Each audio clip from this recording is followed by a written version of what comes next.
Have you ever felt that investing in stocks is just, well, too risky? Oh, absolutely. That the headlines, about market crashes or bubbles make it seem like a complete gamble, a roll of the dice where, I don't know, the odds feel perpetually stacked against you. It's a really understandable feeling. It truly is. We are just constantly bombarded with news about volatility, right? Dramatic downturns, economic uncertainty. Constantly. Yeah. And it can be incredibly difficult to see past that immediate noise, the daily headlines, to the much larger long-term picture. That feeling, that bombardment, it's so real. And it's precisely why understanding the long-term truth is just so critical. And that's what we're tackling today in this deep dive. The undeniable historical evidence about investment returns. We're drawing heavily from Jeremy Siegel's huge work, Stocks for the Long Run. A landmark book, truly. Definitely. It's a definitive guide, really meticulously analyzing financial markets over, more than 2 centuries? Yeah, 200 plus years of data. So our mission today is to unpack this mountain of historical evidence, to really dig into what it means to be a long-term investor. Right. We're going to cut through some of the conventional wisdom, maybe challenge some deeply held beliefs about risk, and hopefully give you a solid foundation for understanding what truly drives shareholder value. And maybe a little spoiler alert. Go on. Patience, yeah. Patience far more often than panic seems to be the key. That's the surprising truth, isn't it? Patience often trumps panic. Profoundly so. So whether you're just starting out, maybe you're planning diligently for retirement, or maybe you're just intensely curious about how markets really work over the long haul. Which is fascinating in itself. It is. These insights are foundational. They're really designed to equip you with the knowledge to make more informed decisions, hopefully avoid some common pitfalls, and just gain a clearer, more confident perspective on building wealth over time. Okay, let's dive in. Where should we start? That Roscoe story is pretty amazing. Let's do it. It really sets the stage perfectly for this whole deep dive into the long run. The curious case of John Raskob and his seemingly foolish advice from 1929. Right. So picture the scene. Late 1920s bull market, almost feverish atmosphere. Everyone's talking stocks. Easy money. That was the feeling. Then in August 29, literally just months before the great crash, John Raskob, a hugely prominent businessman. A big name. A very big name. He offers this advice that honestly got ridiculed for decades. He suggested investing just $15 a month. $15 seems so small now. Right, into good common stocks. And he projected that this could realistically grow to an astounding $80,000 over the next 20 years. $80,000 from $15 a month. That implies what, a 24% annual return at the absolute peak? Exactly. It sounds utterly audacious, doesn't it? You can almost hear the collective gasp back then. Senator Arthur Robinson, for instance, he publicly slammed Raskob, blamed him for urging ordinary folks to buy stocks right at the top. And the criticism didn't stop there, right? Decades later. Decades. As late as 1992, Forbes magazine, in a piece called Popular Delusions and the Madness of Crowds, they actually singled out Raskob as the worst offender, the guy who mistakenly saw the stock market as this guaranteed wealth machine, especially given the catastrophic crash that followed, immediately after his advice. Okay, but here's where it gets really interesting. This is the twist Siegel loves. Despite the Great Crash, despite the, unimaginable hardship of the Great Depression that followed, and then World War II on top of that. Monumental disruption. Huge. Patient investors, the ones who essentially followed Raskob's basic idea, just consistently accumulating equity over time, they ultimately found their savings vastly higher than those who panicked, those who fled to the perceived safety of bonds. And that vindication, completely unforeseen at the time, it just powerfully illustrates the core thesis of the book, doesn't it? It really does. Even the most calamitous events, these huge crises over the long term, haven't negated the fundamental edge that stocks have had as wealth-building investments. And this wasn't just some, quirky observation tied only to Raskob.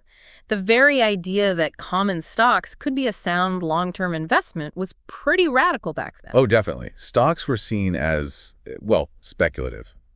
For gamblers, maybe, not for serious savings. Until Edgar Lawrence Smith came along, a financial analyst in the 1920s.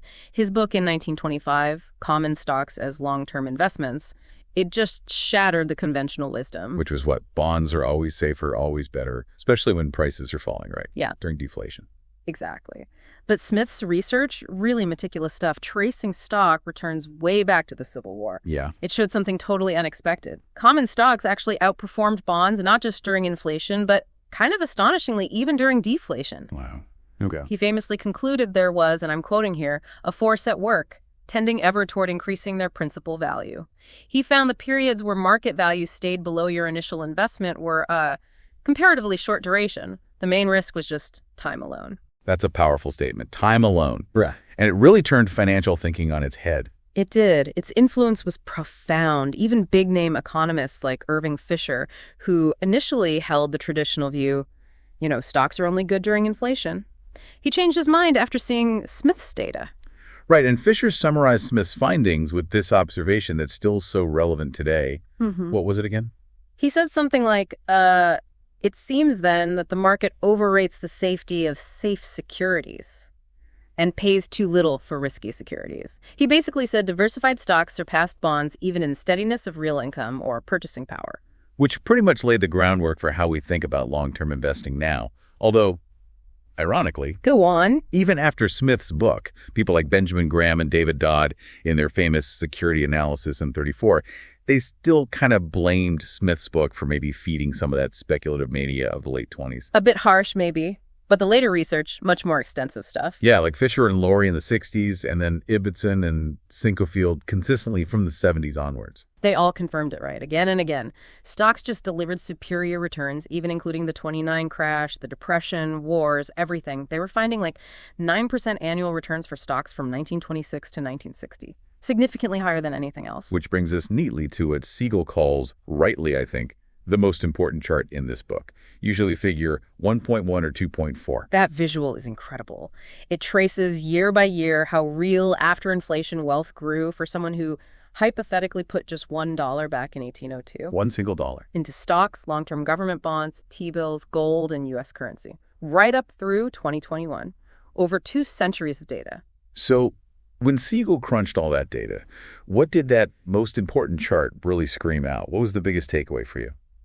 The sheer dominance of stocks, it's just undeniable. The compound annual real return that's after inflation, remember, from 1802 to 2021 was 6.9% per year. 6.9% real return for 220 years. Think about that. Consistently. Now contrast that. Long-term government bonds, only 2.5% real. Okay. T-bills, even lower, 0.4% real. Barely keeping up with inflation, if that. And gold, almost nothing.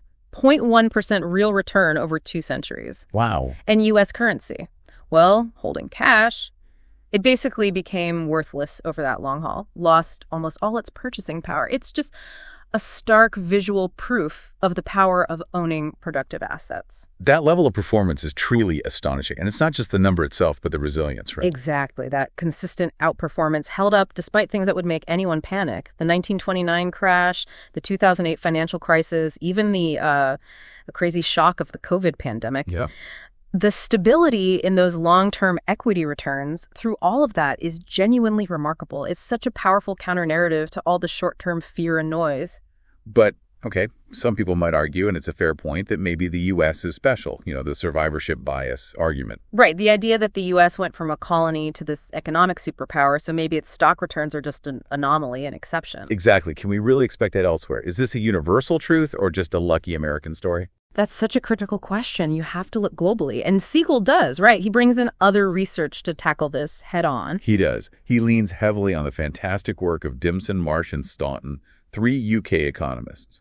Their 2002 book, Triumph of the Optimists, was groundbreaking. What did they find? They did an exhaustive study, 19 countries, going all the way back to 1900. And their conclusion, absolutely definitive. Every single country they studied. Every single one. Every one. Despite enduring devastating wars, hyperinflation, deep depressions, political chaos, you name it, they all showed substantially positive after-inflation stock returns. And, crucially, a substantial equity premium over bonds. Wow. So that really cements the global case for equities, doesn't it? It's not just a U.S. thing. It seems to be a fundamental feature of owning stocks across very different economies. It really does seem that way.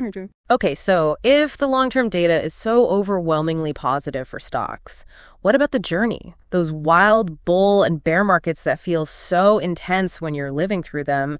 Let's maybe zoom in on a more recent period, like the great bull market from, say, 1982 to 2000. Right. That was an incredible run. The Dow surged tenfold. People felt invincible. I remember Alan Greenspan's irrational exuberance warning in 96. Caused a stir for a bit, but then the party just kept going. It did, and that whole period culminated in the dot-com boom with the late 90s. Yeah. Just incredible excitement and speculation. The NASDAQ, packed with tech stocks, went up something like 185% in just over 2 years. Yeah, and some of those pure dot-com indexes went up nearly tenfold, from 142 to 350 points. Just insane on paper. Overnight millionaires, or so it seemed. But as always happens with bubbles. They eventually burst, and this one burst spectacularly. The landing was not soft. March 10th, 2000.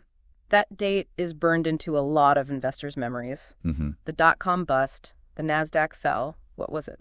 A brutal 78% from its high. 78%. And the broader S&P 500 lost almost half its value. Worst bear market since the Great Depression up to that point. And the predictions were all over the place, right? Some people were still saying Dow 36,000, while others, like Bill Gross, were calling for Dow 5,000. Yeah, Gross argued stocks needed to fall another 40% just to be reasonably valued. Imagine the psychological whiplash for investors hearing those wildly different takes. Yet what's really striking, and this loops right back to Siegel's main point, is that even after those brutal declines, the buy-and-hold investors, the patient ones, they eventually recovered, and crucially, they outperformed the market timers. Siegel tells that great anecdote about the physician in February 2020. Oh yeah, the doctor who saw the pandemic coming. Exactly. Saw it coming, predicted disaster, and sold 100% of his stocks. Smart move initially, right? As the market plunged. Absolutely. He must have felt like a genius for a few weeks. But here's the kicker, as Siegel tells it. He never got back in. He just watched the market climb back, soar past where it was, hit new highs. That initial foresight turned into a massive missed opportunity. It's such a powerful illustration of how our own psychology, our fear, and maybe even our perceived cleverness can be our worst enemy in investing. It feels so wrong to just sit tight when everything feels like it's collapsing. So counterintuitive. But the data just keeps saying, patience is your best friend. It's like the market rewards discipline and punishes attempts to outsmart it, especially in the short term. And Siegel really hammers that home. The long-term view consistently shows why stocks, despite all the drama, have generated those remarkably consistent returns over time. Okay, we've established the historical case. Stocks win long-term. But let's talk about that word, risk. Because for most people, stocks equal risk. How does Siegel challenge that conventional wisdom, especially when we stretch out the timeline? Yeah, this is where it gets really counterintuitive for a lot of folks. The financial world often hammers on short-term volatility as the main measure of risk. Right, standard deviation, beta, that sort of thing. Exactly. And there's this common, but Siegel argues, fundamental misconception that stocks are just inherently riskier than bonds across all time horizons. But that's not what the data shows. Not over the long run. While stocks are definitely more volatile, more risky in the short term, say 1 or 2 years, that relationship completely flips over longer holding periods. This is a huge, potentially game-changing insight from the book. Okay, so what's the evidence? What data illustrates this flip? Because that idea, stocks becoming less risky over time, that's going to be a surprise to many. Siegel presents really compelling data, you can see it in his figure 3.1, that just fundamentally challenges our usual ideas about risk. Get this.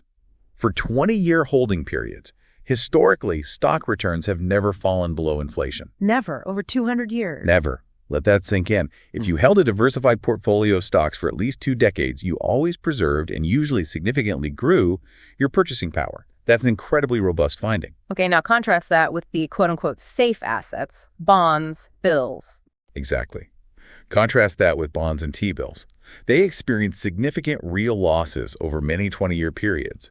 For example, that inflationary stretch from 1961 to 1981, both bonds and bills lost over 3% per year in real terms in some 20-year windows within that period. So the actual value of your safe bond portfolio could drop significantly. Hugely. The real value of a treasury bond portfolio, even including all the reinvested coupon payments, actually fell by nearly 50% during that specific inflationary period. It just blows up the idea of bonds as the ultimate safe haven for long-term purchasing power. So looking at 2 centuries of history, the safest long-term investment for actually maintaining or growing your purchasing power has clearly been a diversified portfolio of equities. Not bonds, not bills, certainly not cash. It really flips the script on what safety means over the long haul. And this ties into another common mistake, right? Underestimating your actual investment horizon. Totally. People might think about how long they'll hold one particular stock, maybe a few months, a year, 5 years. But that's not the point for overall portfolio allocation. The real horizon is. It's the length of time you'll hold any stocks or bonds, which for most people planning for retirement or other long-term goals is their entire investing lifetime. Decades, potentially. And over decades, that risk profile looks completely different. And this smoothing out of risk over time, this is connected to the idea of mean reversion, right? Intimately connected, yes. Yeah. For a long time, the dominant academic theory was the random walk hypothesis. The idea that stock prices are totally unpredictable, past moves tell you nothing about the future. Pretty much like flipping a coin. If that were completely true, then your decision on how much to put in stocks probably shouldn't depend on how long you plan to hold them. But the long-term data tells a very different story. Siegel found evidence against the pure random walk. Strongly suggests otherwise for the long run, yes. Siegel presents compelling evidence for mean reversion. If you look at his figure 3.2, which plots the standard deviation of the volatility of average real returns over different holding periods. Yeah, what does it show? It's something really striking. The volatility measure for stocks falls nearly twice as fast as it does for fixed income assets like bonds and bills as you lengthen the holding period. Okay, wait. So stocks are more volatile short term, we know that. But after, say, 15 or 20 years, their average return becomes less volatile, less risky than bonds. Exactly. In terms of the variability of your real return outcome, yes. By the time you get to 30-year holding periods, the standard deviation of equity returns actually falls below 3/4 of the volatility of bonds or bills. That's a massive shift in perception. It is. And it's not just Siegel saying this. The academic consensus has shifted. By 1999, and certainly today, most financial economists agree that equity returns display significant long-term mean reversion. It fundamentally changes how long-term investors should think about risk. Okay, so if stocks become less risky over the long run, what's the real risk of bonds then? The assets we're always told are the safe ones. The real and often dangerously underestimated risk of bonds is inflation uncertainty. Purchasing power again. Exactly. As the great economist Irving Fisher warned way back in 1912, he said, "The man or woman who invests in bonds is speculating in the general level of prices or the purchasing power of money." Because fixed income doesn't mean fixed purchasing power. Not at all. When inflation picks up, bondholders are basically stuck. Their future coupon payments are fixed in dollar terms. They have almost no chance of making up losses to their purchasing power as prices rise. You're effectively losing real value every day inflation stays high. That's a critical distinction many people miss, especially newer investors. Now, we have seen attempts to hedge this, like TPS, Treasury, inflation-protected securities that came out in '97. Do they solve the problem? They help, but they're not a perfect solution. The Consumer Price Index, the CPI they're linked to, often lags behind the inflation people actually feel. Right. The official numbers don't always match reality. And there's always the potential, some argue, for government fiddling with the index. Plus, critically, the adjustment TPS make is based on past inflation, not future inflation. So if inflation suddenly spikes, TPS might offer very little protection right when you need it most. They're kind of a backward-looking hedge in a forward-looking world. okay. And if we think about the absolute worst case scenario, the black swan event, losing everything, what does history say about bonds versus stocks there? Well, looking at those extreme tail risks, it's true some stock markets have gone to zero. Think Russia or China, mid-20th century, due to revolutions. Right. But, and this is often overlooked, government bonds have actually become worthless with even greater frequency throughout history due to hyperinflation or government defaults. Really? More often than stocks going to zero? The historical record suggests yes. Equities, remember, are claims on real productive capital factories, land, brands, IP. They have an inherent link to the real economy. Bonds are just promises of nominal repayment. In a world of fiat currencies and potential inflation, equities are arguably more likely to retain some real value. That's a stark reminder of where true long-term safety might actually lie. This also connects to how stocks and bonds move together, their correlation. For a long time, they kind of moved in sync, right? Which wasn't great for diversification. Yeah, particularly from the 60s through the mid-90s, bad economic times often meant inflation, which hurt both stocks and bonds. Expansionary policy might just add fuel to that fire. Bonds weren't always a great diversifier then. But that changed. Dramatically. In the 90s, and especially this century, the dominant risks shifted, maybe from stagflation towards financial crises and disinflationary scares, and long-term U.S. Treasury bonds transformed. They became what we call negative beta assets or hedge assets. Meaning they go up when stocks go down. Exactly. You can see it clearly in Siegel's figure 8.3 and 8.4. Their prices now tend to rise, often quite significantly, when risk assets like stocks fall. It's like portfolio insurance. So you accept a lower return on them normally. Because they provide that crucial protection, that offset when things go bad elsewhere in your portfolio. They stabilize things. And this transformation, this hedging quality, has been a major factor driving down real interest rates for decades. Investors are willing to pay a premium, accept a lower yield for that insurance. Okay, so pulling that thread together. Short term, stocks feel risky, volatile. But long-term history, the impact of inflation on bonds, and the shifting correlation, it paints a very different picture. Time really does seem to transform the threat. Equities look much more like the safer bet for preserving and growing wealth over decades. It certainly challenges the conventional wisdom. All right, let's shift gears now to what actually drives shareholder value. We know the basic finance principle.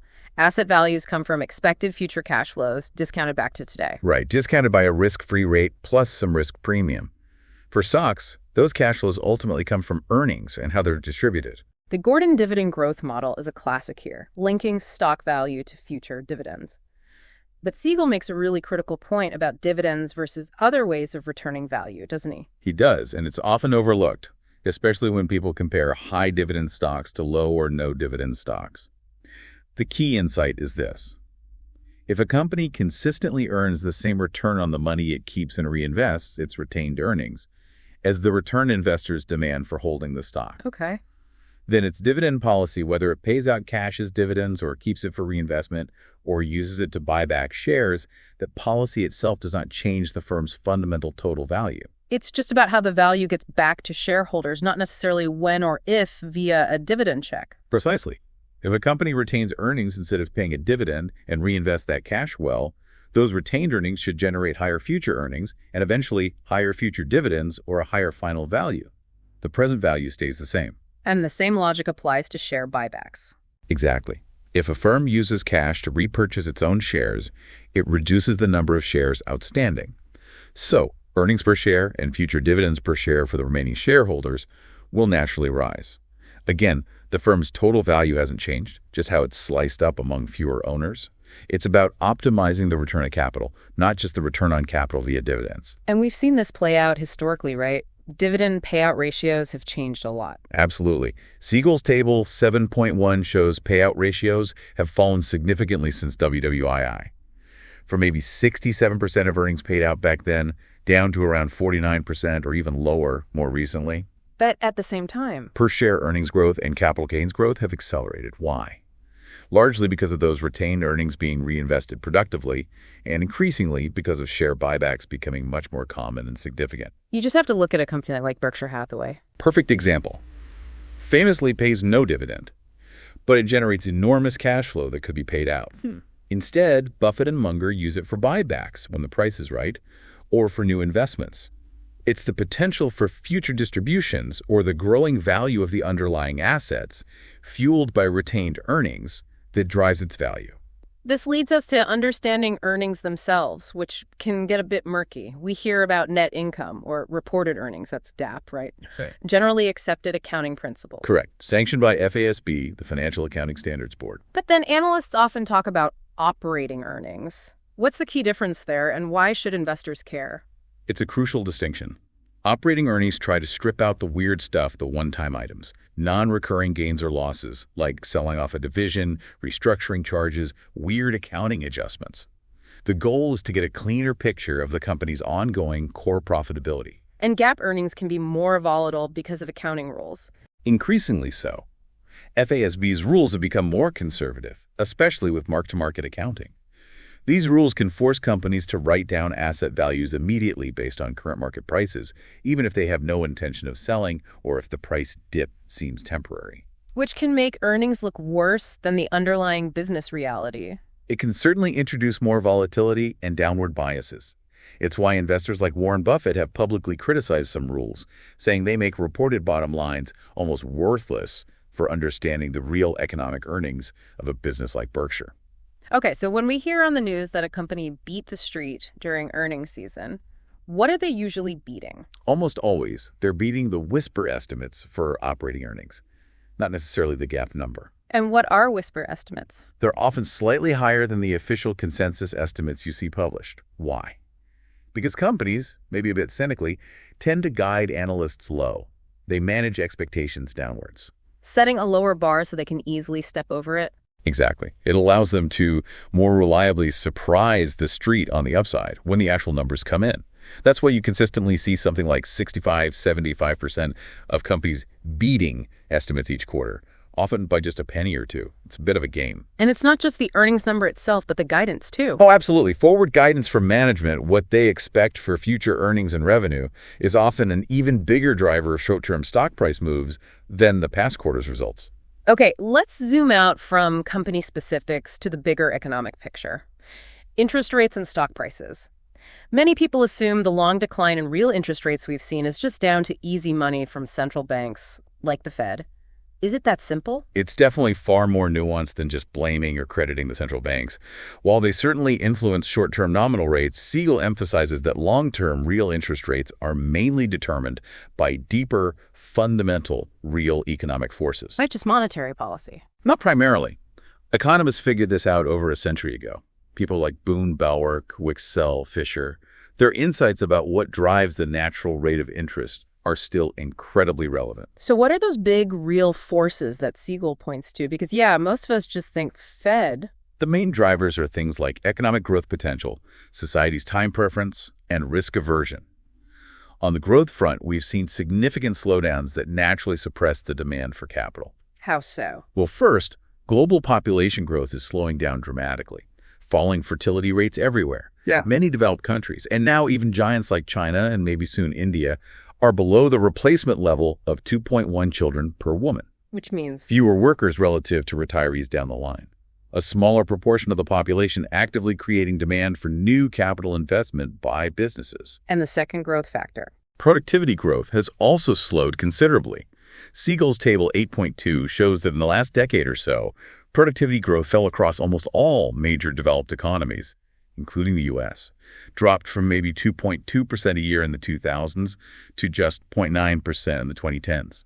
So slower population growth, slower productivity growth. Yeah. That means less overall demand for capital. Exactly. Firms just don't need to borrow and invest as much in aggregate, which naturally pushes down the equilibrium real interest rate. Okay, what about investor behavior? Risk aversion. That plays a role too. As populations age globally, investors tend to become more conservative. They increase their demand for perceived safe assets, like bonds relative to stocks. Yeah. That increased demand for bonds also helps push yields, and thus real rates, lower. And then there's that crucial point about bonds acting as hedges. Yes, perhaps the most profound factor Siegel highlights, and often ignored. That increasingly negative correlation between bonds and stocks we talked about earlier. Where bonds go up when stocks go down. The insurance effect. Precisely. Since the 90s, long-term U.S. Treasuries especially have become excellent hedge assets. Figure 8.3, 8.4. You accept a lower expected return because they provide that vital offset during market stress. This transformation from being poor hedges in the inflationary 70s, 80s to great hedges now has significantly contributed to lower long-term real rates. Investors pay a premium for that stability. So, bottom line, while the Fed moves short-term rates, the long-term real rates are shaped more by these big, slow-moving economic and behavioral tides, which means there's no simple rates up, stocks down relationship without understanding these deeper forces. Exactly right. Okay, let's tackle inflation and stock prices directly. We know there's a strong historical link between money supply and prices, right? Too much money chasing too few goods. Absolutely. Siegel's figure 9.1 shows it clearly. The U.S. price level since 1830 has pretty closely tracked the money supply, adjusted for output. And we saw recently M2 money supply jumped over 20% in 2020. And boom, 7% inflation in 2021, highest in 40 years. The link seems pretty direct. It does. So the big question for investors, how do stocks hold up against that? Are they a reliable inflation hedge over the long term? What does the evidence say? Overwhelmingly, yes. In the long run, stocks have consistently kept pace with inflation, making them an excellent hedge. The fundamental reason is that stocks represent claims on real assets. Factories, land, brands, intellectual property. Right. tangible and intangible productive capital. The value of these underlying assets and the earnings and dividends they generate should naturally rise with inflation over time. This offsets the corrosive effect on purchasing power. Didn't real stock returns actually do better during some high inflation periods? They did. The post-WWII period, which was highly inflationary compared to earlier history, actually saw higher real stock returns than the previous 150 years. It underscores this robust ability of equities to maintain purchasing power long-term. The Gordon growth model captures this nicely, doesn't it? In theory, neutral inflation raises the discount rate and the dividend growth rate by the same amount, canceling out and leaving real stock prices unchanged. In theory, yes. Long run, that seems to hold. But the short run is much messier. Here, stocks might not be a perfect immediate hedge. Why not? What complicates it short term? Siegel calls it non-neutral inflation. Basically, input costs and output prices don't always rise smoothly together. Think back to the 1970s OPEC oil shocks. Energy costs soared for businesses. Way faster than they could raise the prices of their own products. That squeezed profit margins badly, hitting earnings and stock prices in real terms, even amidst high general inflation. And then there's how the central bank reacts. That matters too. Hugely. If the Fed, trying to fight inflation, jacks up real short-term interest rates aggressively, that directly hits stock valuations. Higher discount rates, slower economy, bad news for stocks in the near term. Plus, our tax system doesn't help, right? Not at all. It's based on nominal gains, not real, inflation-adjusted gains. This creates a hidden inflation tax on capital gains. Siegel's figure 9.3 shows how even moderate 3% inflation can take a huge bite out of your real after-tax return, especially if you sell relatively quickly. And it hits corporations, too. Yeah, through things like understated depreciation allowances based on historical cost and overstated inventory profits during inflation. Both can lead to higher corporate taxes in real terms, further eroding value. So summing up, long run, stocks are a powerful inflation hedge because they're tied to real assets. But short run, it can be bumpy due to supply shocks, Fed policy, and the way our tax system works. You need that long-term perspective to ride it out. That's the key, the long-term perspective. Okay, we've covered history, risk, value fundamentals, inflation. Let's get practical now. How do we actually use different yardsticks to gauge market valuation? And what about strategic choices for building a portfolio? Well, let's start with valuation. There's this really fascinating moment in history, 1958, called the Great Yield Reversal. What happened? For the first time ever, consistently, interest rates on long-term government bonds rose above the dividend yield on common stocks. And Wall Street freaked out. Totally puzzled. Many saw it as an evil omen for stocks, predicting they had to underperform bonds from then on. But that was before buybacks really took off, wasn't it? Relying just on dividend yield was already becoming misleading. Exactly. Share buybacks became a much bigger deal in the early 80s after regulations changed. If you add the buyback yield to the dividend yield, you get the shareholder yield, figure 10.2. And that metric tells a different story. A much more stable story. That shareholder yield has been remarkably consistent since the 60s. It's a far better, more accurate indicator of the total cash return yield from the market than just looking at dividends alone. Relying solely on dividend yield today, it's a poor way to judge value. Okay, so what about the classic PE ratio? Price to earnings. Everyone quotes it. What does Siegel's long view tell us about interpreting PEs today? The PE ratio and its inverse, the earnings yield, EP, are obviously crucial. Figure 10.3 shows the historical PE using both GAAP-reported earnings and operating earnings. And you see those big spikes in the GAAP PE during recessions. Right? Spikes magnified by those FASB mark-to-market rules we discussed. They depress reported earnings temporarily, making the PE shoot up, even if underlying value hasn't changed that much. It makes comparing PEs across different eras tricky without adjusting for those accounting changes. Which leads us to the CP ratio, right? Schiller and Campbell's attempt to smooth things out. Exactly. The cyclically adjusted price-earnings ratio, CPE, uses a 10-year average of real earnings to try and smooth out those business cycle bumps and accounting distortions. It gives a longer-term valuation perspective. But it's been kind of persistently bearish for years now, hasn't it? Siegel takes issue with that. He does. While HeyP is popular, especially with market bears, Siegel and others argue it's shown some unwarranted bearishness recently. Why? Several reasons. The fundamental decline in dividend yields matters, lower transaction costs matter, but importantly, those FASB rule changes again. They tend to make reported earnings look worse during downturns, which keeps the 10-year average lower and the CPE ratio looking artificially high for years after. Didn't Shiller himself kind of acknowledge this complexity? Yes, Siegel quotes Shiller saying something like, "We don't know, we're constantly moving into a new era." It suggests we need to be careful about rigidly applying historical valuation models without considering how the market structure itself has changed. What about other valuation tools? Buffett's favorite. Right, the market value to GDP ratio. Buffett apparently said if it drops to 70–80%, stocks are a screaming buy, but when it soared, like in 2021, things look very dangerous. Profit margins are another one recently hit 50-year highs, figure 10.7, which some bears see as unsustainable. So it all begs the question, what is the right PE ratio for the market today? Samuelson joked, even the devil doesn't know. But Siegel argues there are real economic reasons why PE should trend higher over time. Yes, he makes a strong case. One huge factor, often missed, is the dramatic fall in the cost of investing. Owning stocks, getting diversification. Transaction costs are way down. Way down. Charles Jones at Columbia documented the average cost to buy or sell a stock plummeted from over 1% in 1975 to less than 0.18% today. Replicating an index is incredibly cheap now. So how does that justify a higher PE? Think about it. If the required real return investors need is, say, 5% after all costs, and costs are now minimal, then a PE ratio of 20, which implies a 5% earnings yield before costs, becomes perfectly reasonable. Investors get to keep almost all of that underlying return now, so they're willing to pay a higher price up front for those earnings. That makes sense. They keep more, so they pay more. What's another factor? The potential shrinking of the equity risk premium, that historical extra return stocks delivered over bonds. Yeah. Economists like Mara and Prescott argued decades ago that standard models couldn't explain why this premium was so large historically. They thought it should be much lower. And if the market now believes the risk premium is lower, then investors demand less extra return for holding stocks versus bonds.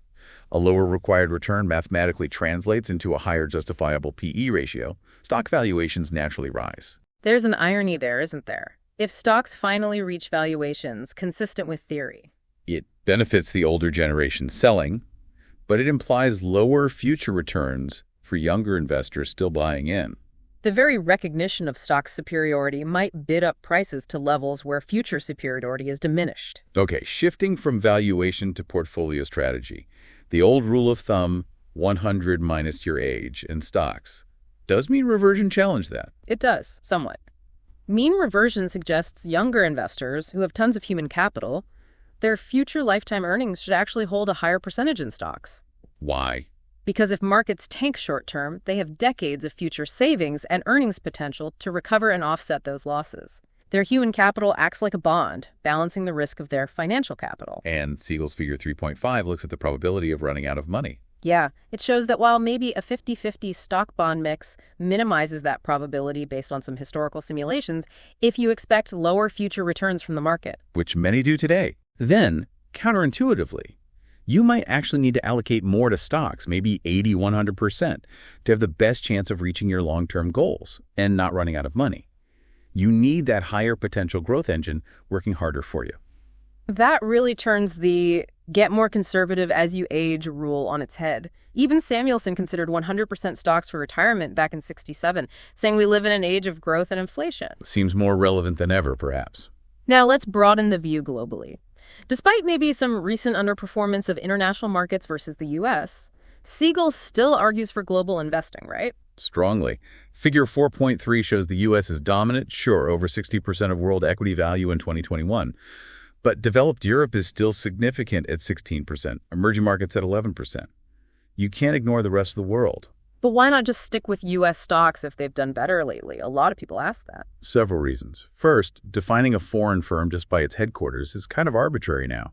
Many U.S. giants get huge revenues overseas, but owning only them doesn't fully capture global economic diversity. And the core diversification benefit. That's the main thing. Different countries' stock markets don't move in perfect lockstep. Their economies face different challenges, different opportunities. Combining them reduces overall portfolio volatility. It smooths the ride. That's the only free lunch in investing. What about currency risk? Fluctuations eating your returns? It's a factor short-term, definitely. Hedging currency risk can sometimes reduce volatility and even slightly boost returns, as Siegel shows for the EAFE index. But long-term? For very long-term investors, it might be less critical. Long-run, exchange rates tend to adjust based on inflation differences between countries' purchasing power parity. And since equities are claims on real assets that should adjust for inflation. The currency effect might wash out over decades. It often tends to, yes. The underlying real return is what matters most over the very long haul. Looking globally also shows how much the types of dominant companies have changed. Energy and materials used to rule, now it's tech, healthcare, financials. Absolutely. Siegel's figure 4.4 and related tables show that dramatic shift. And U.S. firms, especially those big tech names, Apple, Microsoft, Google, Amazon, Tesla, they just dominate the global top market cap list now. But they're expensive, right? High PEs reflecting huge growth expectations. Which brings us to a really fascinating counterintuitive question Siegel digs into. Which specific stocks have actually been the best for the long run? Is it always the fastest growers? Almost never, surprisingly. Here's that mind-bending anecdote Siegel uses. IBM versus Standard Oil of New Jersey. Okay, set the scene. It's 1950. You invest $10,000. Choice. IBM, the sexy new economy, tech marvel. Or Standard Oil, the established, maybe boring energy giant. A genie tells you IBM will have much faster growth in revenue, earnings, dividends for the next 60 years. Like 11.3% EPS growth for IBM versus 7.6% for Standard Oil. Who do you pick for the best return? Instinct says IBM. Faster growth has to mean better returns. Yeah, that's what almost everyone would think. But figure 11.1 shows the result. By 2010, the $10 K in IBM grew to an amazing $15 million. Fantastic return. The $10 K in Standard Oil, the slower grower, became over $33 million. Wow. More than double IBM. More than double. Both crushed the market index, by the way. Yeah. But it perfectly illustrates Siegel's point. Faster growth often leads to overvaluation that results in long-term underperformance. Investors just paid way too much for IBM's expected growth, setting a bar that even its stellar performance couldn't quite overcome relative to the initially cheaper Standard Oil. And this isn't just about individual companies, it applies to countries too. Yeah, figure 11.2 is equally counterintuitive. Countries with the highest real stock returns from 1900, 2020, South Africa, Australia, US, New Zealand, they actually had the lowest per capita GDP growth rates. And the fastest growing economies. Like China, with its explosive 9.3% GDP growth from 1992-2020, delivered only a 2.7% real stock return to investors, the lowest among emerging markets studied. So why does that happen? Why doesn't faster economic growth translate to better stock returns? A few reasons. Often, the benefits of faster productivity growth go mainly to workers, higher wages, or consumers, lower prices, not disproportionately to shareholders. But the biggest reason Siegel cites, overpayment. Investors consistently pay too much for perceived future growth, overvaluing high-growth countries and companies and undervaluing the slow and steady ones. So who are the real long-term winners then? The GOAT stocks Siegel identifies. Table 11.2 lists them, often surprising names. Philip Morris, now Altria PM International, is a classic example. Kansas City Southern Railway. These are frequently companies that went through near-death experiences or were just deeply out of favor for long stretches. Allowing dividends to be reinvested at super low prices. Exactly. Compounding at depressed valuations works wonders. The story of Melville Shoe, this boring shoe retailer, quietly morphing into the pharmacy giant CVS Health is another great one. It hammers home that principle. Don't fall in love with the company, fall in love with its price. The entry point is critical, which leads us right into that eternal debate, value versus growth. Is value investing dead? The perennial question. Benjamin Graham, the father of value investing, gave us Mr. Market, that moody character offering stocks at crazy prices, high and low. Graham taught investors to ignore the moods and buy good businesses when Mr. Market offered them cheap, below intrinsic value. And value stocks, low PE, high dividend yield, low price to book, should offer better returns over time. That was the theory, and historically the evidence largely backed it up. Early research by Basu confirmed low PE outperformance. High dividend strategies like dogs of the Dow worked over long periods. Share repurchases, especially after 82, proved potent. Two firms buying back stock often outperformed high dividend payers, partly due to tax advantages. And Fama and French really cemented the academic case for value. Their 1992 paper was huge. They showed that low price-to-book value stocks significantly outperformed high price-to-book growth stocks over decades, figure 12.4. It provided strong academic backing for the value premium. But then came the period since 2006. Yeah, the value winter. An unprecedentedly long and painful stretch of underperformance for value strategies. Lasted something like 13.5 years. It really tested the faith of value investors. What happened? Siegel calls it a perfect storm against value and for growth. What were the elements? First, many tech stocks, ironically, were actually undervalued after the 2000 bubble burst. Their earnings growth then vastly exceeded expectations for the next decade or more, and their valuation multiples expanded massively from a low base. Okay, so growth delivered unexpectedly well. What else? Second, key traditional value sectors got hammered. Financials were ground zero for the 2008 crisis. Energy got hit by fracking's impact on prices, and then the rise of ESG investing pressures. And then COVID. Third, the pandemic in 2020 was like pouring gasoline on the fire. Huge boost for tech demand as the world went digital, further propelling growth stocks. So some argue the world has just fundamentally changed now. Digital products, zero marginal costs, network effects, maybe value metrics are just obsolete. That's the argument. But Siegel pushes back. Even tech giants need physical inputs, massive amounts of energy, skilled people. And history shows industries rise and fall. Railroads dominated, then oil, then autos, then Ma Bell, now tech. Who's next?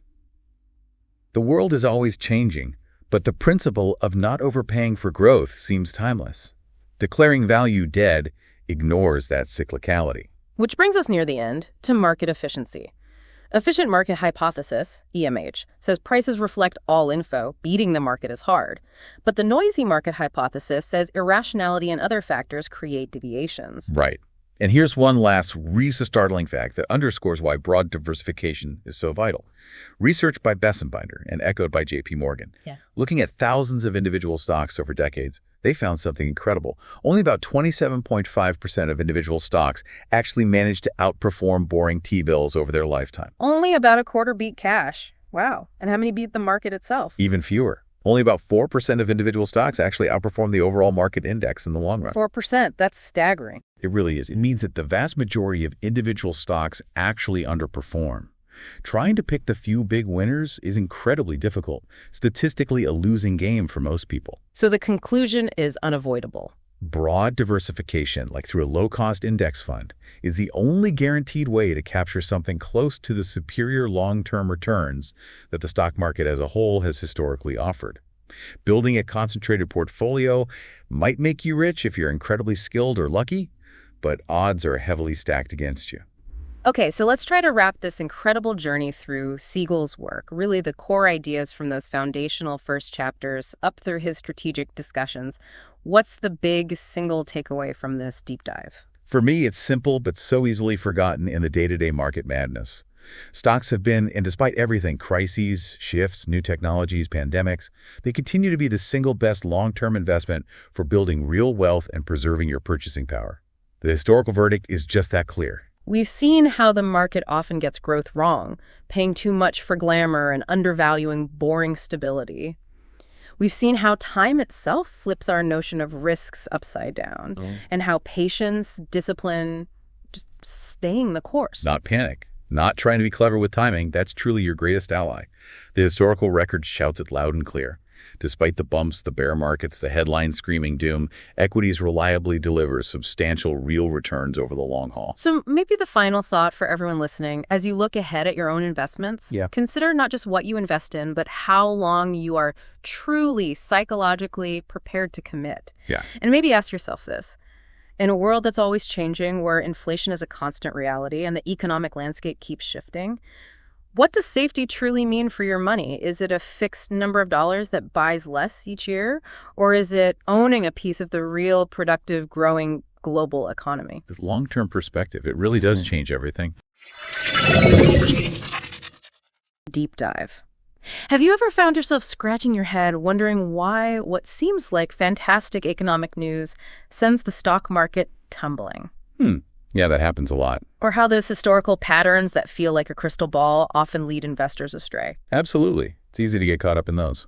Today, we're going to pull back the curtain on some fascinating contradictions and powerful insights into how financial markets really behave, and most importantly, what these hidden forces mean for you, the investor. Right. We're embarking on a journey that cuts through the noise, exploring core investment philosophies, market trends that challenge our intuition, the profound impact of major economic events, and crucially, the deep psychology that often shapes our financial decisions. That psychological part is huge. It really is. What's truly fascinating here is how often conventional wisdom clashes directly with hard historical data and rigorous research. We'll explore the why behind that, helping you understand not just what happens in the market, but why it fundamentally matters to your long-term success. Our mission in this deep dive is to give you a genuine shortcut to being truly well-informed. We're sifting through a substantial body of research, really distilling the most important nuggets of knowledge from topics ranging from the nuances of ESG investing to surprising persistence of market anomalies. Right, those calendar effects and things. Exactly. And the unforgettable lessons learned from major financial crises and the cutting-edge tools investors use today. Yeah, ETFs, futures, all that. You'll walk away with surprising facts and, we hope, a much clearer, more confident perspective to navigate your own investment journey. So let's get started. Let's kick things off with a truly contemporary and, let's face it, often debated hot topic. ESG investing. That's environmental, social, and governance criteria used in investment decisions. The big one right now. For sure. For decades, the dominant philosophy in business, heavily influenced by Milton Friedman's incredibly impactful 1970 essay, stated unequivocally, the social responsibility of business is to increase its profits. That was the mantra. Very clear, very focused. It was. Mark Benioff, the CEO of Salesforce, even went so far as to suggest that Friedman actually brainwashed a generation of CEOs with this idea.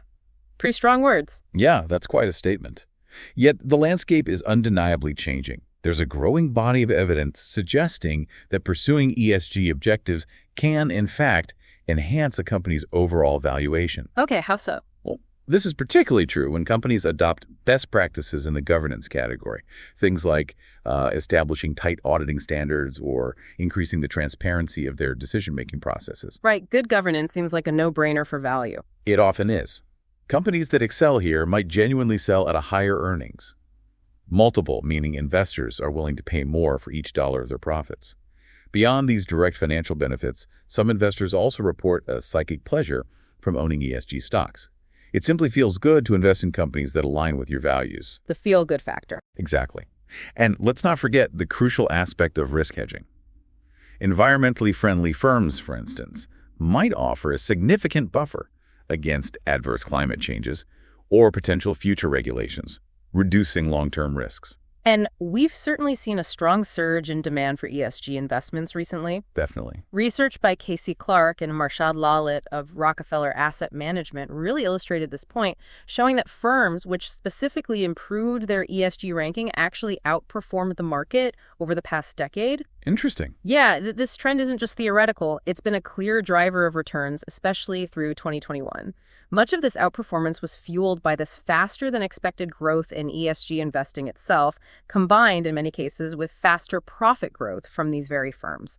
The market appears to be rewarding companies that visibly make strides in these areas. Okay, but, and this is a critical caveat in finance, the past is not always prologue. Always the disclaimer. Always. While recent trends are compelling, if we look at the very long-term historical record, the story becomes a bit more cautionary. Consider, for instance, what has been identified as the best long-term stock in the United States by most measures. Philip Morris. Wow. Okay. Not exactly an ESG darling. Not at all. Yeah. This is a company that would certainly not score high on any modern ESG list. Furthermore, studies of industry returns show that over the very long run, from 1900 to the present, the tobacco industry has actually outperformed all other industries and the broader market by a large margin in the U.S. Seriously? Tobacco? Yep. And in the UK, over the same period, alcoholic beverage firms led all other sectors. Huh. So this leads to a fascinating and slightly provocative observation. Virtuous stocks may be winners in the short run, but through history, sinner stocks have taken first place. That really challenges the current narrative. It does. So the natural next question for us is, can doing good truly align with maximizing shareholder returns over the long haul, especially when you consider these historical anomalies? That truly is the core tension.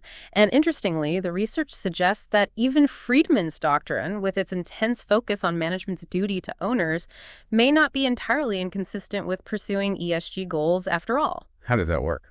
Well, the evolving idea is that by doing good, corporate executives might, perhaps unintentionally but effectively, do very well for their shareholders. If those pursuits genuinely enhance valuation or attract specific investor segments who value these factors. So purpose and profit might not be mutually exclusive, even under Friedman's lens. Exactly. It's a nuanced dance where they might surprisingly converge. Now, let's shift gears completely and dive into a very different investment philosophy. Technical analysis. Yes, the charts. The charts indeed. This is the world of flags, pennants, saucers, and head and shoulders formations, alongside indicators like stochastics, a language all its own. Definitely its own language. Even Benjamin Graham, a true titan of value investing and often seen as the absolute opposite of this approach, noted as early as 1934 that despite skeptics dismissing chart reading as akin to astrology, its sheer weight of its importance in Wall Street requires that its pretensions be examined with some degree of care. Even Graham couldn't just ignore it. Right. She felt he had to address it. And for a long time, academic economists, much like Professor Burton Malkiel in his best-selling book, A Random Walk Down Wall Street, were quite clear, really quite blunt, in their denunciation of technical analysis. What did Malkiel say? Malkiel famously proclaimed, "The stock market has no memory. The central proposition of charting is absolutely false." He argued that investors who followed charting precepts would accomplish nothing but increasing their brokerage charges. Ouch. Yeah. When academics refer to a random walk, they're essentially saying that future price movements are unpredictable and independent of past movements, like flipping a coin repeatedly. Each flip is random, and knowing the last 10 flips won't help you predict the 11th. However, it's crucial to note that this opinion, once a solid consensus among academics, is actually evolving. Really? How? Recent research indicates that simple trading rules, such as using 200-day moving averages or short-term price momentum, might actually improve the risk-return profile for investors. So the academics are coming around a little. Some are, yes. It's a significant shift in perspective for the academic community. That is surprising given the history. One of the earliest forms of technical analysis, which still resonates today, is Charles Dow's theory. The Dow theory, right. He brilliantly likens stock price movements to ocean waves, with a primary wave determining the overall trend, superimposed by secondary waves and minor ripples. It's a very organic way to view the market. It is quite poetic. And hypothetically, an investor who meticulously followed Dow theory buy and sell signals from 1897 would have seen an original $100 investment grow to over $116,000 by 1990. Compare that to less than $6,000 with a simple buy and hold strategy, excluding dividends. What's more, this strategy would have even gotten an investor out of the market before the infamous October 1929 crash. Which is incredible, really. Yeah. But the challenge with Dow theory, however, and what has always been its Achilles heel, is the inherent subjectivity of its signals. Right. It's not purely mechanical. Exactly. It's not a precise, mathematically defined system, which makes confirming consistent profits difficult. More broadly, most economists still attack the core tenet of chartists, that prices follow truly predictable patterns. Back to the random walk idea. Pretty much. They argue that market movements, especially in the short term, conform more closely to a random walk. If you were to look at graphs of real stock indexes alongside computer-generated random data, it's incredibly difficult to tell the difference between the two. This begs the question, how much of what we perceive as a discernible pattern is just noise, a figment of our human tendency to find order in chaos? Yet, despite that, the belief in trends persists. You hear popular sayings on Wall Street like, make the trend your friend and trust the thrust. It's ingrained in the culture. Oh, definitely. A widely used tool, even today, is the 200-day moving average, which is simply calculated by averaging a stock's closing prices over the past 200 days. A classic indicator. William Gordon, an early supporter, claimed this strategy produced nearly 7 times the return for buying above the average versus below from 1897 to 1967. It's a straightforward rule, but its proponents swear by it. And a comprehensive test of this 200-day moving average strategy on the Dow Jones Industrial Average from 1885 through 2020 revealed some truly interesting results. Okay, what did it show? Well, the detailed data spanning over a century allowed us to compare this timing strategy to a simple buy and hold approach, offering a clear comparison of their annualized returns. For instance, in periods of severe decline, this strategy would have effectively moved investors out of the market and into short-term bonds, thus protecting capital. And the major advantage of this timing strategy, and what many investors would find comforting, is that it keeps investors out of the worst declines during declining markets. That's the big appeal. Risk reduction. It significantly reduces volatility, cutting the standard deviation of returns by about 1/4. When we talk about standard deviation, think of it as how much a stock's returns typically bounce around its average. A lower standard deviation means less erratic, smoother return. Right, less nausea. Exactly. This strategy successfully navigated some of history's most traumatic financial events. It avoided the Great Crash of 1929 by exiting 10 days before the Black Monday crash of 1987, most of the devastating 2007-2009 bear market, and even the rapid COVID-19 pandemic downturn in 2020. That's an impressive track record in crisis avoidance. Over 135 years, the average drawdown, meaning the peak-to-trough decline using this strategy, was only 13.25%, which is far less than half of buy and hold's 32.73% peak-to-trough decline. That's a powerful argument for capital preservation. However, there's always a significant downside, isn't there? Always a trade-off. And for this strategy, it's the risk of being whipsawed in trendless markets. Getting chopped up. Exactly. This leads to frequent and often unprofitable switches in and out of stocks. For example, from 2010 to 2012, investors following this strategy were whipsawed 20 times, effectively clipping about 20 percentage points from their returns. Oof, that hurts. It does. So while it excels at avoiding large catastrophic losses, it tends to generate many small ones. This is reflected in its typical annual return, which often falls in the 0 to 5% range, compared to buy and hold's more favorable 5 to 10%. So you miss the big downs, but also some of the ups and get nickel and dimed in between. That's a good way to put it. The timing strategy's most negative yearly return was over negative 33% in 2000. Illustrating these drawbacks despite its undeniable success in sidestepping major crashes. It's a clear trade-off. Less downside volatility, but often at the cost of some upside capture and more frequent small losses. Okay, so beyond the world of technical charts and moving averages, some argue that the market has rhythms tied to the calendar itself. It's almost like a hidden astrological chart for finance. The Farmer's Almanac of Wall Street. Kind of. The most important historical calendar anomaly, and one that has fascinated academics for decades, is the January effect. Ah, yes. Small caps in January. Exactly. This is where small capitalization stocks, companies with smaller market values, have historically far outperformed large stocks in the month of January. And it's quite dramatic, isn't it? It is. The effect is so pronounced, in fact, that without January's returns, small stocks would actually have a lower overall return than large stock since 1925, even though over the full period, small stocks have outperformed the capitalization-weighted market. That's remarkable. Just 1 month makes that much difference. It's a truly remarkable phenomenon that has puzzled many. This phenomenon was famously discovered in the early 1980s by Donald Keim, and was a truly significant challenge to the efficient market hypothesis. Which says these things shouldn't exist. Right, which fundamentally claims that there are no predictable patterns in stock prices that can be consistently exploited for profit.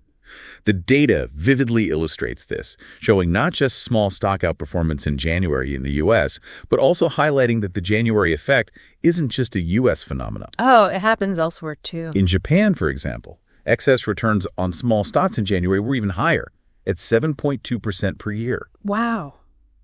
This begs the question, why does the calendar seem to impact returns in this specific, seemingly irrational way across different global markets?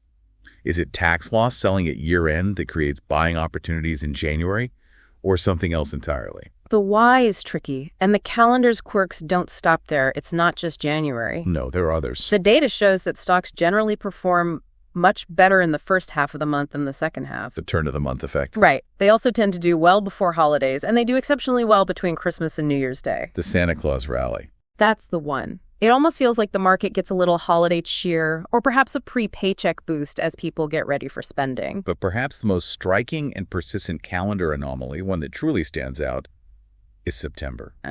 September. The dreaded month. It really is. This month has consistently been the worst for both the Dow and the S&P 500 across various historical periods. And it's not just the U.S. No, this isn't just a domestic phenomenon either. Internationally, an astonishing 21 of 22 countries experienced negative returns in September. 21 out of 22. That's incredible consistency. It really is. Yeah. To put this in stark perspective for you, if you had invested $1 in the Dow in 1885, and held it until 2021, excluding dividends, it would be worth $1,428. Okay.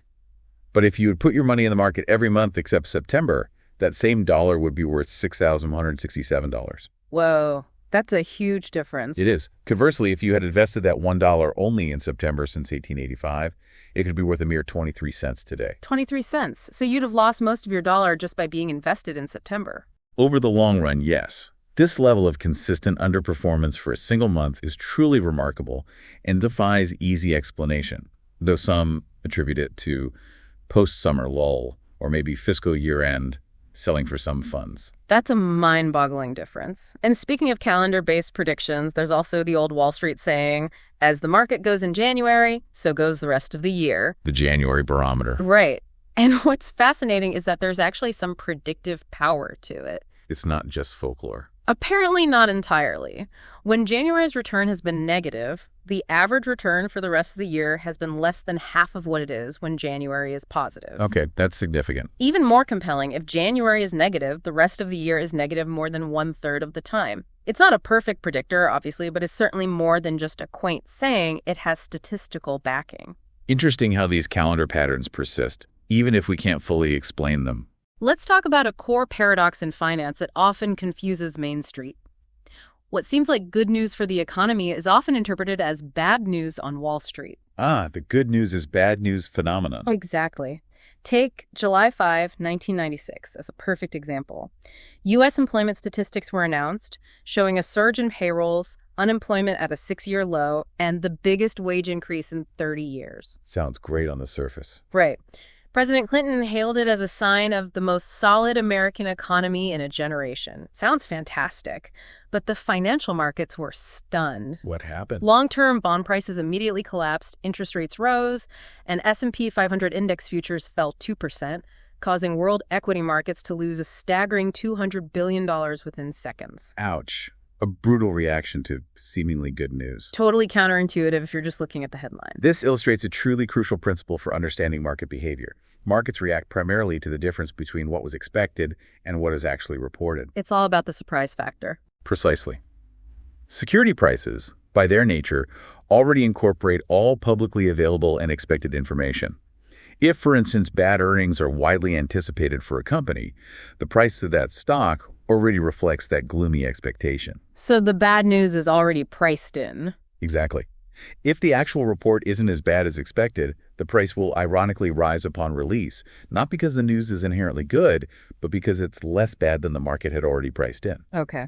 The same exact principle applies to economic data.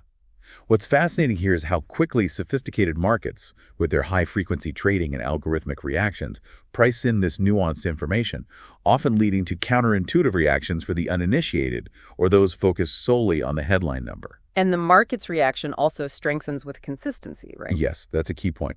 If, say, an inflation report is higher than expected one month, a subsequent higher than expected reading will cause an even stronger market reaction the next. Why is that? Because there's a lot of noise in individual data points. A single month's observation might be a fluke, but confirmation establishes a new trend in the market's collective mind, signaling a more persistent shift. Got it. Trend confirmed, bigger reaction. Exactly. Many stock traders also keenly look to the bond market, particularly interest rate movements, as a guide. Bonds lead stocks sometimes. Often, yes. When rates fall after a weak economic report, it signals weaker credit demand and lower inflationary pressures. In response, portfolio managers might then increase their stock holdings, anticipating lower borrowing costs for companies and a more accommodative monetary environment. Let's delve specifically into the employment report, as it's one of the most closely watched. Definitely a market mover. It's derived from 2 distinct surveys, which is key to understanding its potential for divergence. Right, the payroll and the household surveys. First, there's the payroll survey, which counts jobs from businesses. This means if an individual holds multiple jobs, they are counted multiple times. Second, there's the household survey, which counts people and is used to determine the unemployment rate. This survey also includes self-employed individuals who are excluded from the payroll survey. And these can sometimes tell different stories. They can, and often do, diverge, leading to different interpretations of the labor market's health. While the unemployment rate is certainly politically impactful, Federal Reserve Chairman Jay Powell has recently downplayed its importance for forecasting future inflationary trends. Which is a shift from the past. A notable shift from his predecessor, Ben Bernanke, who used it as an explicit threshold for considering rate hikes after the financial crisis. Interesting how the Fed's focus evolves. Another interesting development, and one that offers an early glimpse into the official numbers, is the ADP National Employment Report. Right, the ADP report comes out a couple days before the official one. This report is released 2 days before the official BLS labor data. Since 2005, ADP, which processes paychecks for nearly 1 out of every 6 private sector employees in the U.S., provides an early clue to the upcoming official numbers. It's like a warm-up act for the main event, and traders definitely pay attention. Definitely. Beyond employment, inflation data is paramount to the Federal Reserve because it's the primary variable they can effectively control in the long run. Inflation is their main target. It is. While there are many ways to measure inflation, the Federal Reserve has a favorite, the Personal Consumption Expenditure, PCE, deflator. PCE, not the CPI that gets all the headlines. Right. Think of it as their secret sauce for understanding underlying price trends. It differs from the more commonly known Consumer Price Index, CPI, in its weighting scheme and its inclusion of things like employee-paid medical insurance, and it typically runs 0.25 to 0.50 percentage points below the CPI. Okay. When the Fed explicitly projects inflation movements in its open market committee meetings, it is the PCE deflator, both overall and core, that is projected, not the CPI. So we should watch the PCE more closely if we want to know what the Fed's thinking. Absolutely. This is because the PCE, particularly core PCE, which excludes volatile food and energy, more reliably identifies the underlying persistent trend of inflation. That's what they really care about.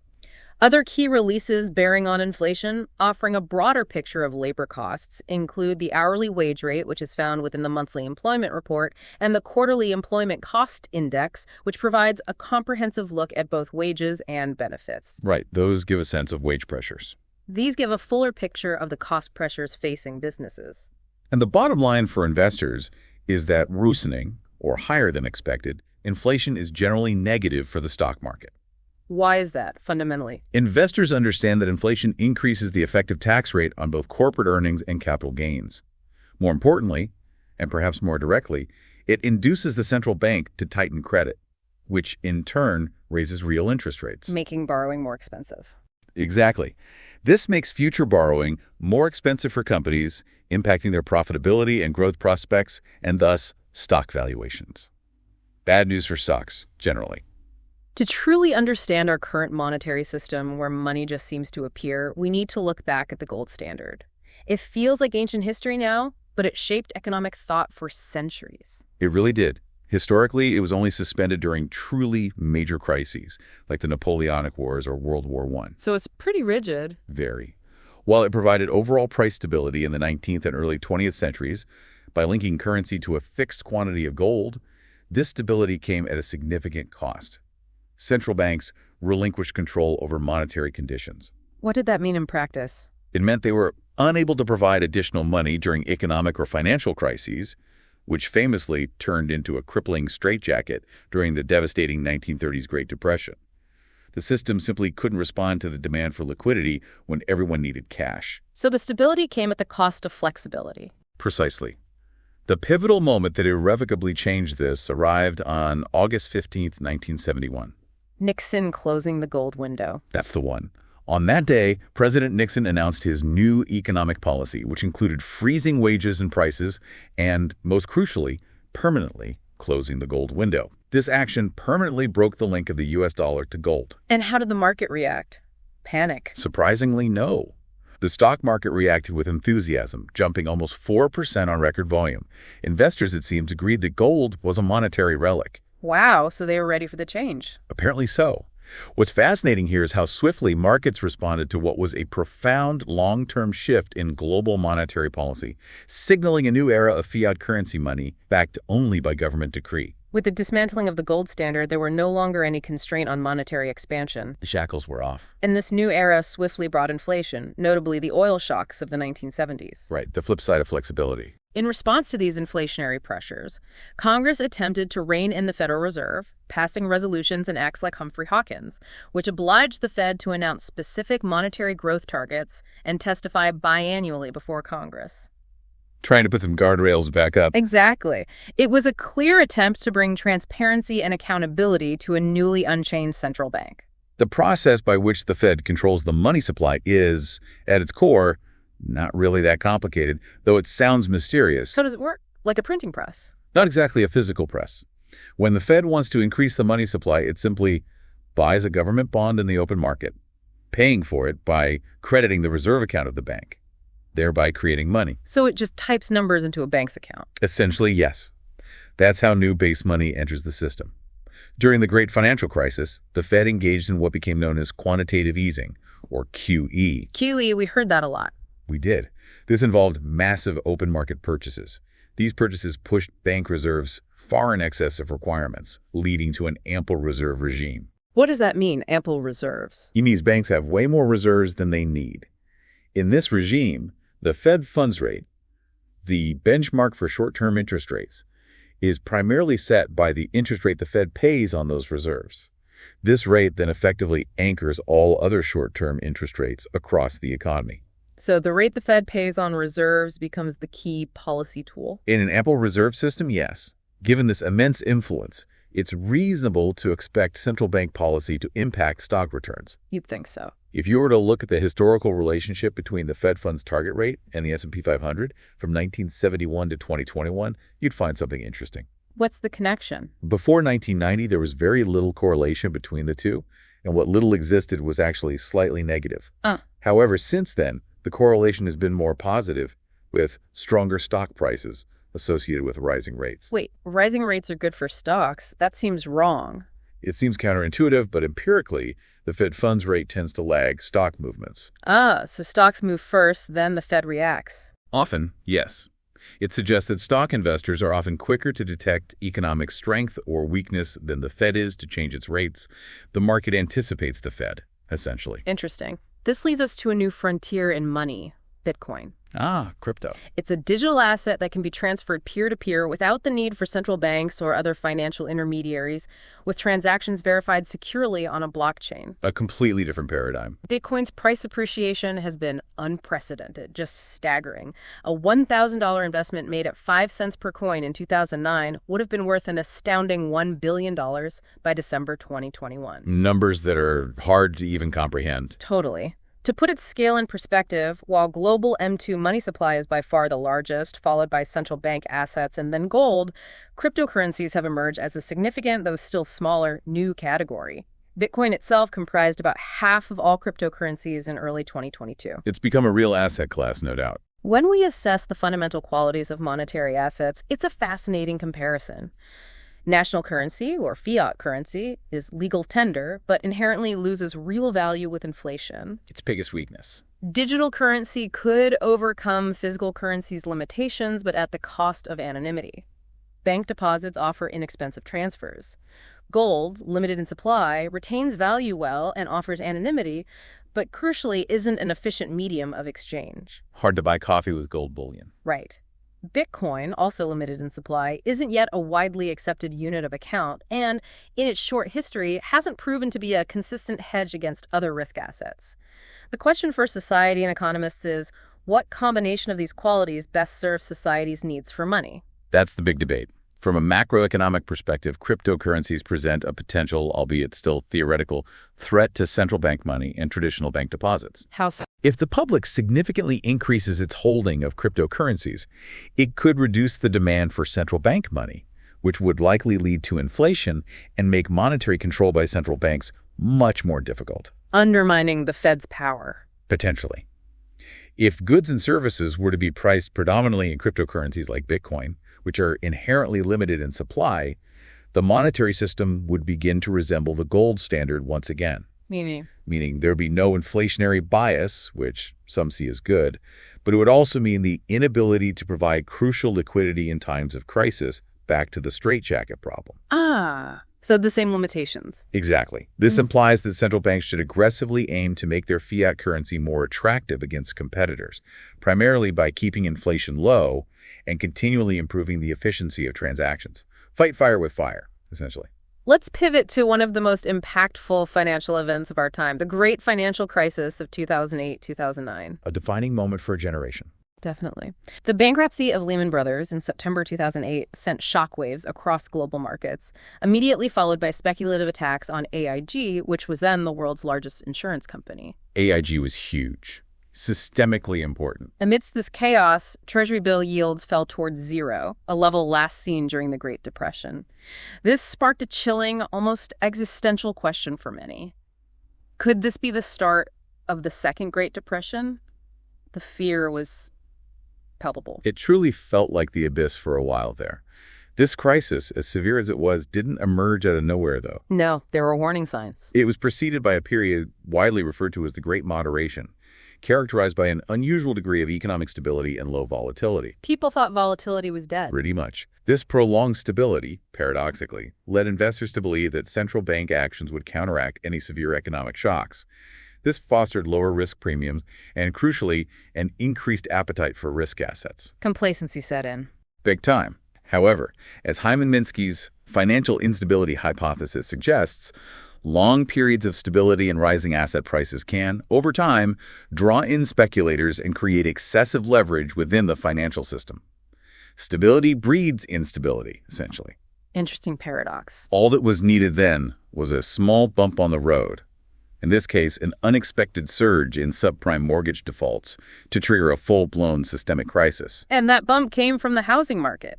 A crucial error often overlooked in the lead-up to the crisis involved the housing prices themselves. The bubble. From 1997 through 2006, we saw an accelerating pace of real estate appreciation, with nominal home prices nearly tripling.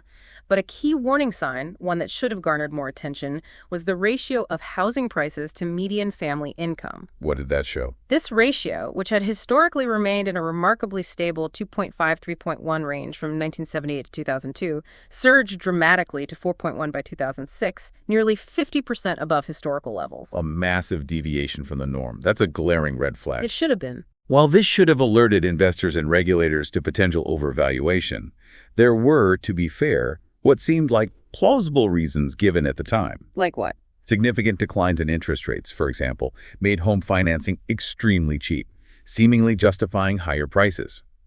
The proliferation of new mortgage instruments, such as subprime and Alt-A or liar loans, also greatly expanded demand. Some respected economists even argued that these lower rates fully justified the high prices. So there were arguments saying this time is different? There always are during bubbles.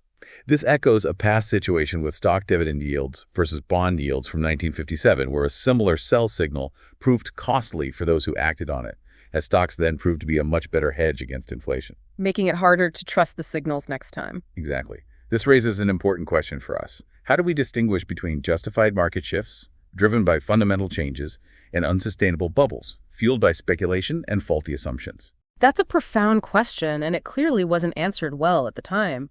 A critical aspect contributing to the crisis was undoubtedly regulatory failure. A big part of the story.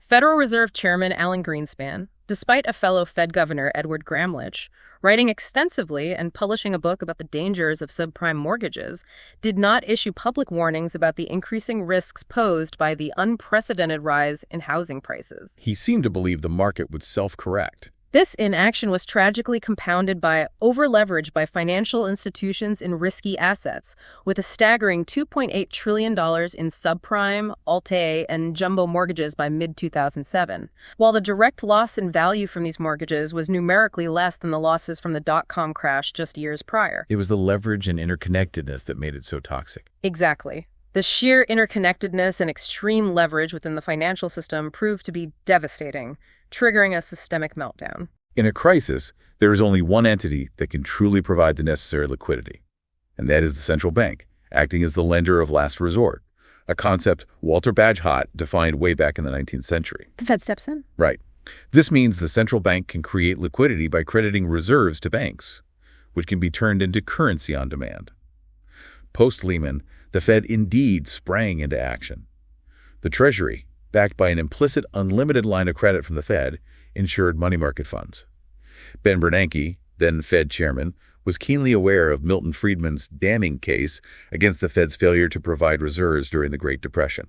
He didn't want to repeat history. He was evidently determined not to repeat those catastrophic mistakes, demonstrating a clear lesson learned from history. The decision not to bail out Lehman Brothers, though, despite it legally qualifying for Fed lending, was largely about politics than legalities. Right, the optics were bad after Bear Stearns. The Bush administration had a firm no more bailout stance after the rescue of Bear Stearns just months earlier.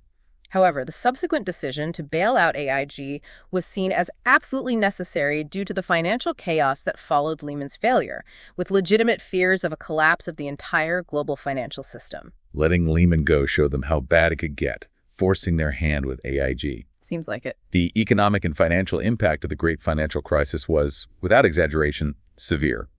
Real GDP in the U.S. declined 4.0%, marking the deepest recession since World War II, lasting 18 months, with unemployment reaching 10.0%. Brutal numbers. Crucially, and this is a key differentiator from the Great Depression, deflation was avoided. Why was that so important? Because deflation would cause wages and prices to fall, significantly increasing the real burden of debt and leading to far more insolvencies. It creates a downward spiral. Avoiding that was vital. Okay. The stock market saw 15 days of 5% plus drops in a short period, a concentration not seen since the 1930s, and an astonishing $33 trillion of stock market wealth was lost worldwide. $33 trillion.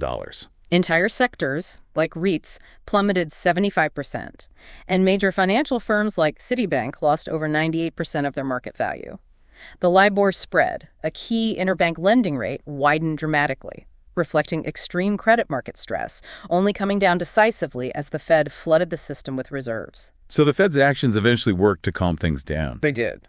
The crisis ultimately punctured the myth that the Fed could fine-tune and eliminate the business cycle, but also unequivocally demonstrated its ability to prevent a far worse economic catastrophe. Fast forward to late 2019 and early 2020. News of a novel virus emerged from Wuhan, China. Feels like a lifetime ago now. It does.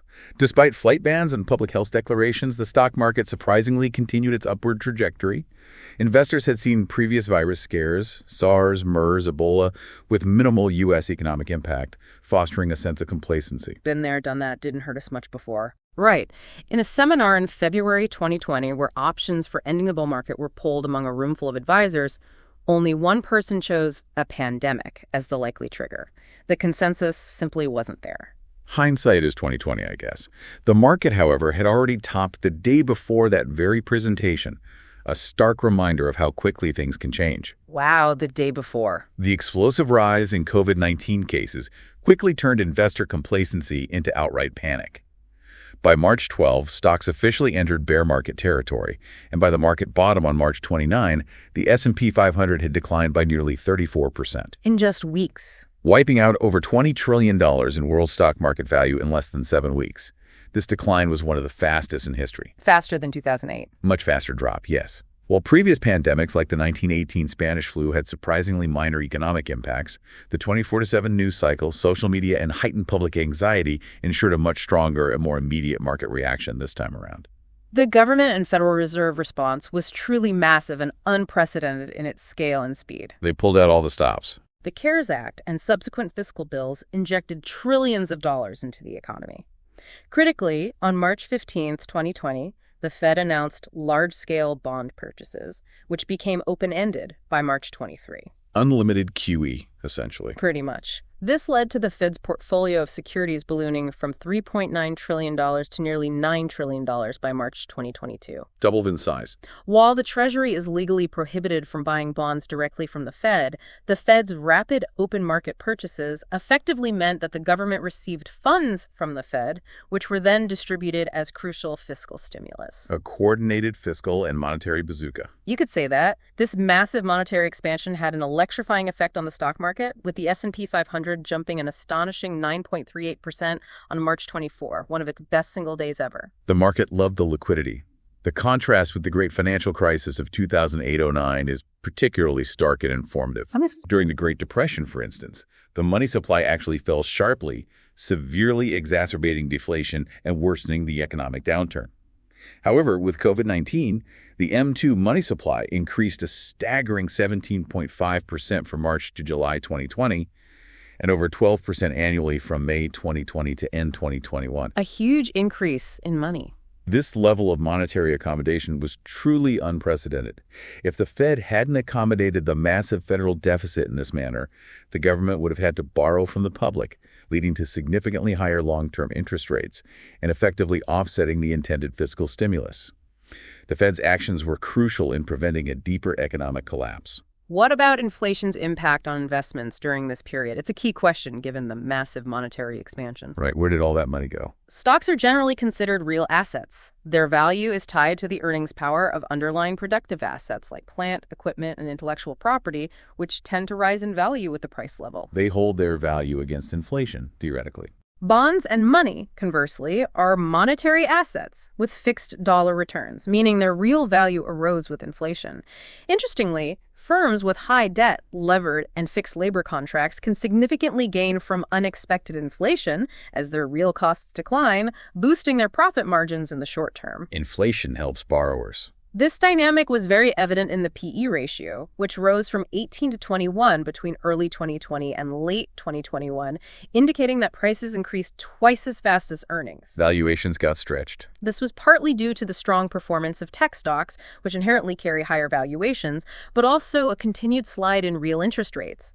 This environment led to the widely used acronym TINA, or There Is No Alternative. Nina. Heard that everywhere. Suggesting that despite high stock prices, with interest rates so profoundly low, stocks were indeed the only truly attractive option for investors seeking a reasonable return. We also saw inflation hedges like commodities surge. Oil, metals, lumber. The CRB index was up over 20%, lumber quadrupled, and shipping rates rose fivefold. Real estate, particularly REITs, also rebounded sharply, though some segments like commercial office space struggled while data centers and self-storage properties soared, reflecting permanent shifts in economic activity and investor preferences. Big winners and losers based on pandemic trends. Looking beyond the immediate impact, the COVID-19 pandemic is expected to lead to several profound and permanent changes in the economy. What are some of the big ones? First, breakthroughs like mRNA vaccines, which proved incredibly effective, will likely lead to longer life expectancy. This will reshape retirement planning and asset allocation, boosting demand for healthcare, retirement homes, and leisure activities. Huge implications for long-term planning. Second, the increase in the work-at-home economy was far more successful than most expected. A massive, unplanned experiment that mostly worked. This shift will lead to a sharp decline in commercial office space demand, lower business density in cities, increased leisure time from reduced commuting, accelerated online shopping and home entertainment, a fall in business-only travel favoring tourist destinations, and a rise in the gig economy, fostering innovation outside large organizations. A fundamental restructuring of how and where we work. And finally, the pandemic will drive significant financial projections and lasting changes in market behavior. We'll likely see flatter yield curves and frequently negative real rates, as Treasury bonds prove to be an excellent short-term hedge against demand shocks. So lower rates for longer. Potentially. Crucially, yield curve inversions, unless very strong, may no longer reliably presage a recession as they have historically. That's a big change to a key indicator. It is. A yield curve inversion, for those less familiar, is when long-term bond yields fall below short-term yields, which has often been a powerful predictor of economic downturns. This period also emphatically emphasized the resiliency of stocks and corporate profits, highlighting the importance of a long-term view, because over 90% of asset value fundamentally relies on earnings more than 1 year into the future, making short-term disruptions less impactful over the long haul. Focus on the long game. Exactly. Finally, the long period of quiescent inflation prior to the pandemic lulled many investors into a false sense of security. But under a fiat money economy, there is no natural limit to the creation of money. This makes real assets, stocks, real estate, and commodities a critical part of a portfolio as essential inflation hedges. Can't forget inflation risk in a fiat world. Market volatility, often seen purely as a danger, also presents significant opportunity. Two sides of the same coin. As John F. Kennedy famously said, the Chinese word for crisis combines the symbols for danger and changing point. We saw this starkly in the uncanny similarity between 1922-32 and 1980-90 bull markets. Those chart overlays can be spooky. They can. The Wall Street Journal even printed a similar graph before the October 1987 crash, implicitly forecasting disaster, and the market ominously followed a 1929-like trajectory for the rest of that year. It's a powerful illustration of history echoing, if not repeating. Let's look at the mechanics of market crashes, which often involve cascading effects. Stop-loss orders, while intended by investors to limit losses, are not guarantees. Right, they don't always work as planned. If a stock gaps down or declines dramatically between trades, your order might execute far below your desired price. This can create a dangerous feedback loop. If many investors place stop-loss orders around the same price, a decline could trigger a flood of sell orders, overselling the market and causing liquidity to vanish. Selling begets more selling. Exactly. This exact scenario tragically played out on October 19, 1987, when portfolio insurers, large institutional investors using computer models to hedge their portfolios, trying to protect gains, flooded the futures market, causing it to collapse as liquidity vanished. It was a critical, real-world failure of a seemingly protective mechanism. In response to the 1987 crash and the lessons learned, circuit breakers were implemented. Trying to put the brakes on. From 1988, rules dictated trading halts if the Dow fell by 10%, 20%, or 30%. These were later refined in April 2013 for the S&P 500, introducing 15-minute breaks at 7% and 13% declines, and a full-day halt at 20%. And we saw those triggered during COVID. We did. During the COVID-19 pandemic, these circuit breakers were triggered, halting trading for 15 minutes 4 times in March 2020 alone, highlighting their real-world application. The rationale is to give investors time to reassess the situation and allow market makers to restore liquidity. A timeout for the market. Right. However, critics argue they can increase volatility by deterring buyers who fear being unable to unwind positions if trading is halted again. Unintended consequences, potentially. The flash crash of May 6, 2010, provided another stark lesson in modern market mechanics. That was a wild few minutes. The market fell almost 6% in mere minutes, with many blaming high-frequency traders, HFTs, selling aggressively into a thin and unstable market. What was truly astonishing was that some normally stable blue chips experienced absurdly illogical price drops. Like what? Procter & Gamble, for instance, traded at $39.37, down from 86 cents, and the consulting group Accenture even traded at 1 penny per share. A penny? That's crazy. The NYSE famously canceled or broke trades that were 60% or more away from their previous price. New SEC rules like limit up and limit down were later implemented to prevent such extreme erroneous trades. Trying to prevent those stub quotes, despite these dramatic events and the inherent dangers, a fundamental truth remains. Volatility must be accepted to reap the superior returns offered by stocks. No free lunch. You simply can't make more than the risk-free rate without embracing the possibility of making less. The annual volatility of stock returns has varied significantly throughout history, peaking, quite predictably, during the Great Depression. It's an inherent characteristic of the asset class. The CBOE Volatility Index, or VIX, often dramatically referred to as the fear index. Wall Street's fear gauge. Exactly. It's derived from S&P 500 option prices and indicates the implied volatility that investors anticipate. Think of it as Wall Street's anxiety meter. The higher the VIX, the more nervous everyone feels. And it usually spikes when the market drops. Typically, yes. It typically rises sharply when the market falls, reflecting not just higher historical volatility in bear markets, but also changes in investor confidence and their willingness to hedge. This phenomenon contributes to what Robert Shiller famously called the excess volatility puzzle. What's that puzzle? It's the observation that stock prices seem far too variable to be explained purely by subsequent changes in dividends and interest rates alone, suggesting they overreact to news and perceived shifts in sentiment. So the market swings more wildly than the fundamentals suggest it should. That's the essence of the puzzle. It's almost like the market is acting like a hyperactive teenager, reacting wildly to every piece of news, when fundamentally it should be more like a calm, calculating adult. This leads us to a crucial, often overlooked aspect of investing: human psychology. Maybe the most important aspect. Could be. As one saying goes, the rational man like the Loch Ness Monster is sighted often but photographed rarely. I like that one. It's one thing to understand complex investment theories, to pore over charts and data. It's quite another to put them into consistent, profitable practice. This is because, as another old adage wisely states, the market is most dangerous when it looks best. It is most inviting when it looks worst. Our emotions betray us. They often pull us in exactly the wrong direction. This isn't just a quaint saying, it's a profound observation about human nature that explains why so many of us struggle to buy low and sell high. Our emotions consistently pull us in the opposite, most painful direction. The burgeoning field of behavioral finance specifically studies how these psychological factors can thwart rational analysis and prevent investors from achieving the best results. Okay, let's get practical. How does this play out? Consider the anecdote of Dave and Jen, a classic illustration. Dave, who diligently watched markets and read all the financial reports, ended up selling near the lows and buying near the highs, ultimately losing almost 3/4 of his retirement money. Ouch. Did everything right according to the news, but got hammered. Exactly. Jen's frustration encapsulates a common investor experience. You buy near the highs and sell near the lows. You hold on to losers while selling your winners. That sounds painfully familiar to many, I suspect. It does. This raises an important question. Why do smart, seemingly informed people consistently make such seemingly irrational, self-defeating decisions in their investing? A key concept here is information cascade, or simply following the crowd. Herd behavior. Right.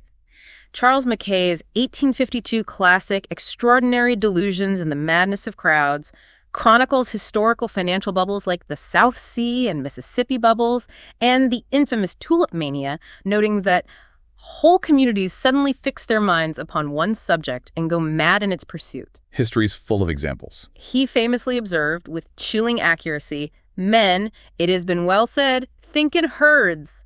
The analogy of choosing a busy restaurant perfectly illustrates this.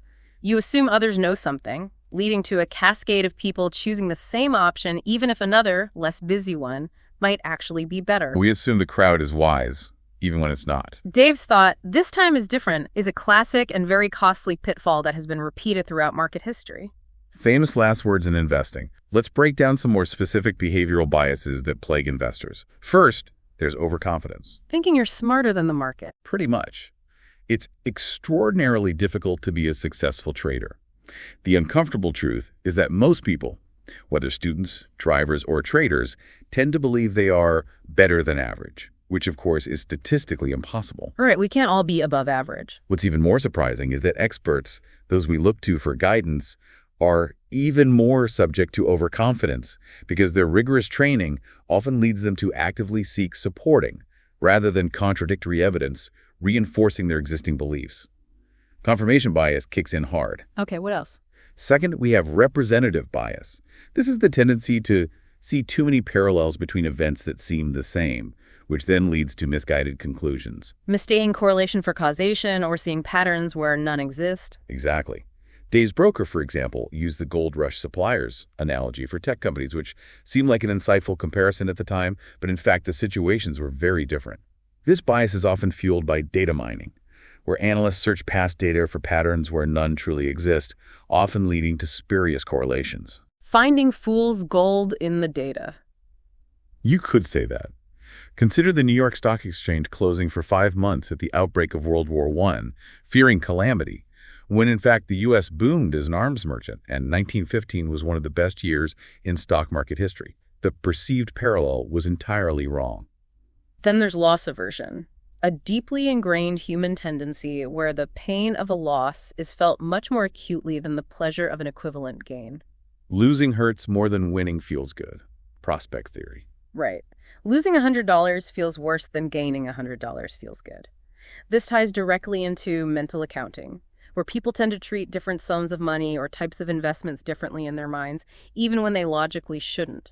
For instance, they might be more willing to gamble with house money, recent gains, than with their original capital. Yeah, compartmentalizing money irrationally. I have to admit, hearing about the disposition effect is like looking in a mirror. I think we've all been guilty of holding on to those losing stocks, muttering, "It'll come back," haven't we? That's a common admission. This often leads to the disposition effect, the pervasive tendency to sell winners too early and ride losers too long. Selling the flowers and watering the weeds. Precisely. Dave's desire to buy more shares of falling stocks to get even is a classic example of what's been dubbed get-evenitis disease. To be a successful investor, you have no choice but to admit when you're wrong. Decisions must be forward-looking. Focus on the future, not the past price. Right. Past events are sunk costs. They cannot be changed. If a stock's prospects dim, you should sell, regardless of whether you are realizing a loss or a gain. Your decision should be based on future potential, not past prices. And this relates directly to another powerful bias called anchoring, using a past price as an arbitrary, often irrelevant reference point for current decisions. Getting stuck on a number. Dave, in our example, thought a stock at $40 was cheap simply because it had been $80, without genuinely considering if $40 was still too high for its actual future prospects or underlying value. It's hard to shake that initial reference point. It really is. Yeah. This bias is incredibly widespread.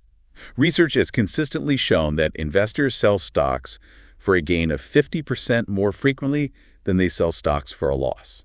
Locking in gains too quickly. Essentially, yes. This means that stocks that are trading above their purchase price are 50% more likely to be sold than stocks that are showing a loss.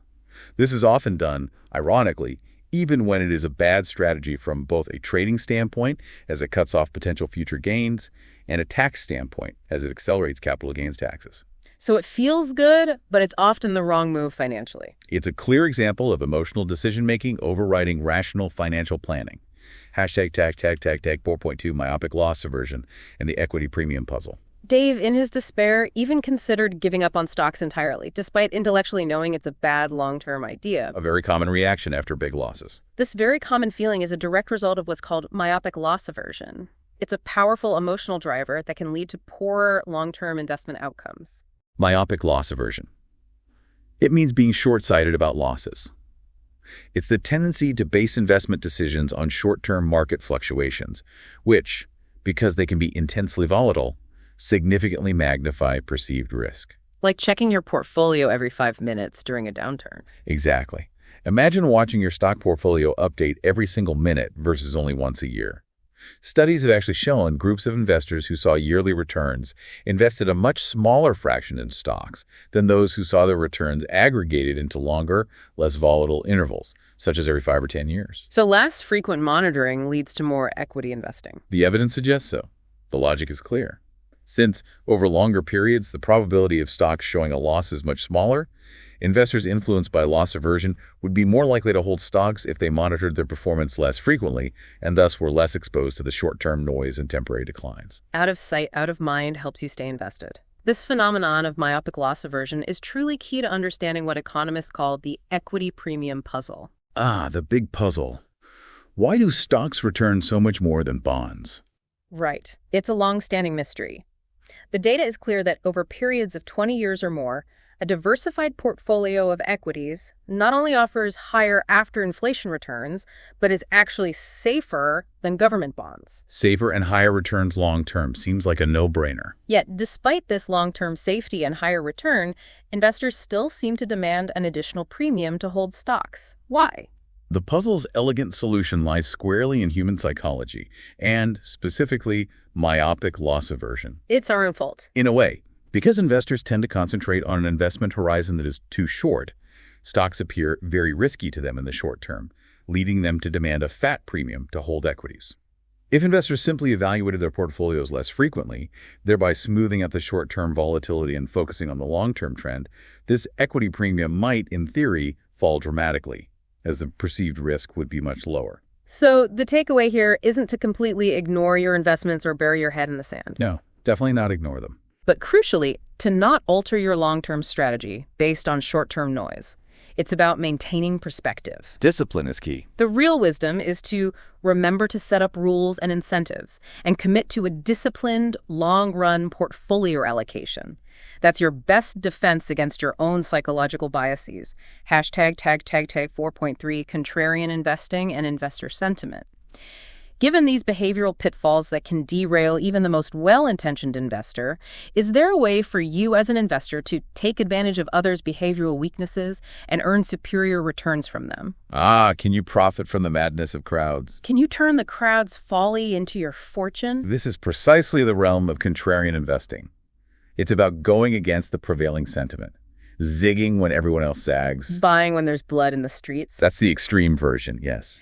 Research by Werner DeBont and Richard Thaler famously show that portfolios of past stock winners subsequently lagged the market by 10% over 5-year intervals, while, in stark contrast, portfolios of past losers beat the market by 30%. Wow, winners become losers and losers become winners. Over longer periods, that's what the research suggested. It points to a powerful mean reversion at play, where what's popular now may be out of favor later, and vice versa. The explanation for this contrarian outperformance ties back to that same representativeness heuristic we discussed earlier. People extrapolating trends too far. Right. People tend to extrapolate recent trends in stock prices too far in the future. They see a stock go up for a year and assume it will keep soaring, or fall for a year and assume it's doomed. While there's some evidence of short-term momentum in markets, over the longer term, stocks that have done poorly often go on to outperform, and conversely, those that have done exceptionally well often underperform. Reversion to the mean is a powerful force. It's why strategies like the dogs of the Dow, which involves investing in out-of-favor, high-dividend stocks from the Dow Jones Industrial Average, are based on this very principle: buying the unloved. Exactly. Ultimately, success in investing requires a much deeper knowledge of themselves than does success in their jobs or even in their personal relationships. Know thyself. It's about understanding and managing your own emotions, your biases, and your reactions to market noise. As an old Wall Street adage puts it, the stock market is a very expensive place to find out who you are. I bet it is. It's a powerful and often humbling mirror for self-discovery. Let's shift our focus now to the instruments themselves, the modern tools available to investors. The nuts and bolts. Would you believe that the security with the largest dollar volume traded in the United States in 2021 was not Apple or Google, but SPDRs, the S&P 500 Depository Receipts, or SPY, which is an exchange-traded fund? SPY. Yeah, it trades incredible volume. ETFs didn't even exist before 1993. Yet by 2020, their assets approached 30% of mutual fund assets and are growing much faster. It's been an absolute revolution in the investment world. A massive shift from traditional mutual funds. Yeah. ETFs like Cubes, which is the QQQ ticker symbol given to the NASDAQ 100 index, and Diamonds, with the ticker symbol DIA for the Dow Jones Industrial Average, track their respective indexes extremely closely. How do they stay so close to the index? This remarkable precision is due to a unique mechanism involving authorized participants, large institutional investors and market makers. These participants can create or redeem ETF units by exchanging them directly for the underlying shares in the index and vice versa. An arbitrage mechanism keeps them in line. Exactly. This dynamic process keeps ETF prices remarkably close to the index value, with bid-ask spreads often as low as 1 cent for highly liquid ETFs. What's fascinating here is how this structure facilitates incredible liquidity and price accuracy, ensuring that the ETF shares accurately reflect the value of the basket of stocks they represent. ETFs offer several key advantages over traditional mutual funds, making them incredibly popular. What are the big ones? First, they can be bought or sold at any time during the day, just like individual stocks, unlike mutual funds, which only trade once at day-end prices. Intraday trading, big plus. Second, you can sell ETFs short, making them a very convenient and efficient tool for hedging existing portfolio gains if an investor fears the market may fall. Flexibility for hedging or speculating on the downside. Finally, and this is a huge benefit for many investors, ETFs are extremely tax efficient. The tax angle. They generate almost no capital gains for investors because swaps between ETF units and their underlying shares are considered exchanges in kind and are therefore not taxable events, unlike mutual funds that might have to sell stocks and pass on gains to shareholders. That's a major advantage for taxable accounts. Yeah. ETFs are actually an outgrowth of an earlier, equally significant innovation: stock index futures, which first emerged in the early 1980s. Before ETFs, there were futures. Right. Even with the enormous popularity of ETFs today, the total dollar volume in index futures still dwarfs them. It's a truly massive market. Bigger than ETFs. Wow. Often, shifts in overall market sentiment first hit the futures market in Chicago and then rapidly propagate to New York. The text describes this as an eerie warning, like the buzz of locusts portending major market moves. The futures market leads the cash market. Frequently. NYSE specialists in the 1980s and 90s kept their eyes glued on the futures markets to find out where stocks would be heading, learning not to stand in the way of index futures when they are moving quickly. A lesson harshly learned by some on October 19, 1987, Black Monday, when they were overwhelmed by a torrent of sell orders originating from these futures markets. They got run over by the futures train. This leads us naturally to the role of high-frequency traders, HFTs, in modern markets. Always a controversial topic. There's ongoing controversy about whether HFTs ultimately harm the market. Critics argue they discourage limit orders, which are essential for providing liquidity, and that they even exacerbated the 2010 flash crash. They suggest HFTs can pick off other traders. Short-running concerns. Supporters, however, contend that HFTs actually provide liquidity by constantly quoting bids and offers and have led to much smaller bid-ask spreads than existed in the past, benefiting all traders. So maybe they tighten spreads, making trading cheaper overall. That's the argument. New rules like speed bumps or batch auctions are being explored to address some of these concerns and try to level the playing field. The regulatory landscape is always evolving. The very concept of futures trading dates back hundreds of years, originating with promises to buy or deliver physical commodities like wheat at a future date for a specified price. Hedging crops for farmers. Exactly. Stock index futures are constructed similarly. A contract represents a fixed multiple of an index's value at a future settlement date. The E-mini S&P 500 contract, for instance, worth 50 times the index, now far exceeds trading in larger contracts, making it more accessible. E-minis are hugely popular. A key aspect is their unique settlement procedure. It's cash settled, meaning you don't receive bushels of wheat or a physical portfolio of stocks on your lawn. The value is simply exchanged in cash based on the index price at settlement. Much cleaner than taking delivery of 500 stocks. Definitely. This unique structure leads to what's called index arbitrage. We mentioned arbitrage with ETFs. How does it work with futures? Savvy traders exploit temporary, tiny discrepancies between the futures price and the cash or spot market price of the underlying index. Imagine you're at a grocery store and you see apples being sold individually, but also a pre-bagged future apple delivery for a slightly different price. Smart traders, called arbitrageurs, instantly buy the cheaper version and sell the more expensive one, making a tiny risk-free profit. Buying the stocks and selling the future, or vice versa. Exactly. In the market, they do this between futures contracts and the actual basket of stocks, which quickly snaps their prices back into alignment. These simultaneous buy programs or sell programs can flood the exchanges trading the underlying stocks. The program trading we used to hear about. That's it. The fair market value of futures contracts depends on two primary variables: the dividend yield of the stocks in the index and prevailing interest rates. The cost of carry. Right. Before the financial crisis, futures prices were typically above the spot index because interest rates usually exceeded dividend yields. However, since the crisis, with short-term rates often hovering near zero, futures prices are frequently below the current spot price. This shift reflects the changing economic environment and the cost of holding the underlying assets. You might have heard the term double or triple witching hour. This refers to the third Friday of March, June, September, and December, when stock index futures, index options, and individual stock options all expire simultaneously. Used to be crazy volatile days. These days historically produced violent price movements as arbitrageurs unwound their positions. However, changes made in 1988, moving futures trading to close on Thursday and settle at Friday opening prices, have greatly moderated these movements, making them far less dramatic than they once were. Tamed the witching hour somewhat. One of the primary reasons for futures contracts' enduring popularity is the significant leverage they offer. Using a little money to control a lot. Exactly. Only a small margin, which is essentially a good faith collateral deposit, about 5% of the contract value for S&P 500 futures, is required. This allows investors to control a stock portfolio worth almost 20 times their margin deposit, greatly amplifying potential gains. And losses. Net losses, absolutely. Leverage cuts both ways. A critical benefit of ETFs and futures, particularly for more sophisticated investors, is their tax advantages for hedging.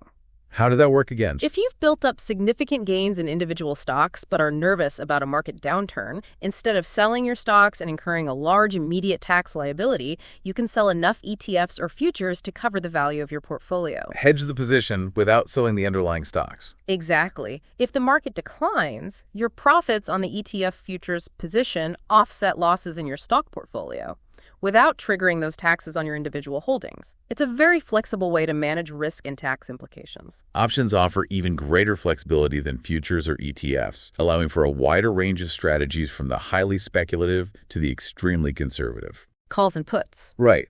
Their pricing was completely revolutionized in the 1970s when academic economists Fisher Black and Myron Scholes developed the first mathematical formula to price them. The Black-Scholes formula. Famous stuff. Very famous. It was an instant success, providing traders with a benchmark for valuation where previously they relied only on intuition, and it earned Scholes the Nobel Prize in economics.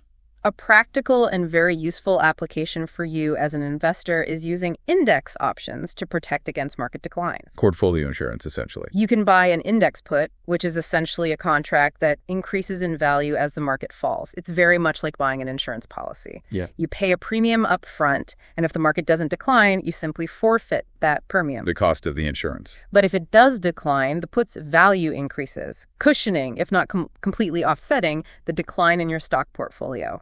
It's a way to buy peace of mind against downside risks. Very useful tool for risk management. Many investors strive to outperform the market, believing that with so many poorly informed traders, it shouldn't be too hard for informed investors to excel. The allure of active management, beating the average. The idea is, if some people are going to make bad decisions, surely a smart investor can pick the winners and avoid the losers, right? However, the historical record for actively managed mutual funds is not encouraging at all. Underwhelming is putting it mildly. The data is quite stark.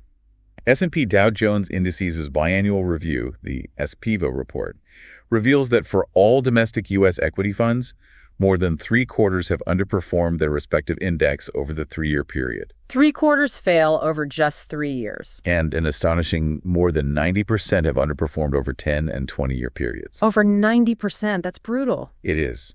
And this underperformance is actually worse than it appears due to survivorship bias. The funds that died don't get counted. Exactly. Poorly performing funds that are terminated or merged away are excluded from these studies, making the remaining group look better than the average actually was. Plus, these figures typically exclude sales and redemption fees, which further reduce net returns for actual investors. So the real-world results are even worse for active fund investors. Of course, there are always exceptions that grab headlines, legendary managers like Warren Buffett and Peter Lynch, Superstars, who achieved astounding returns of over 29% per year with the Magellan Fund for 14 years, certainly stand out.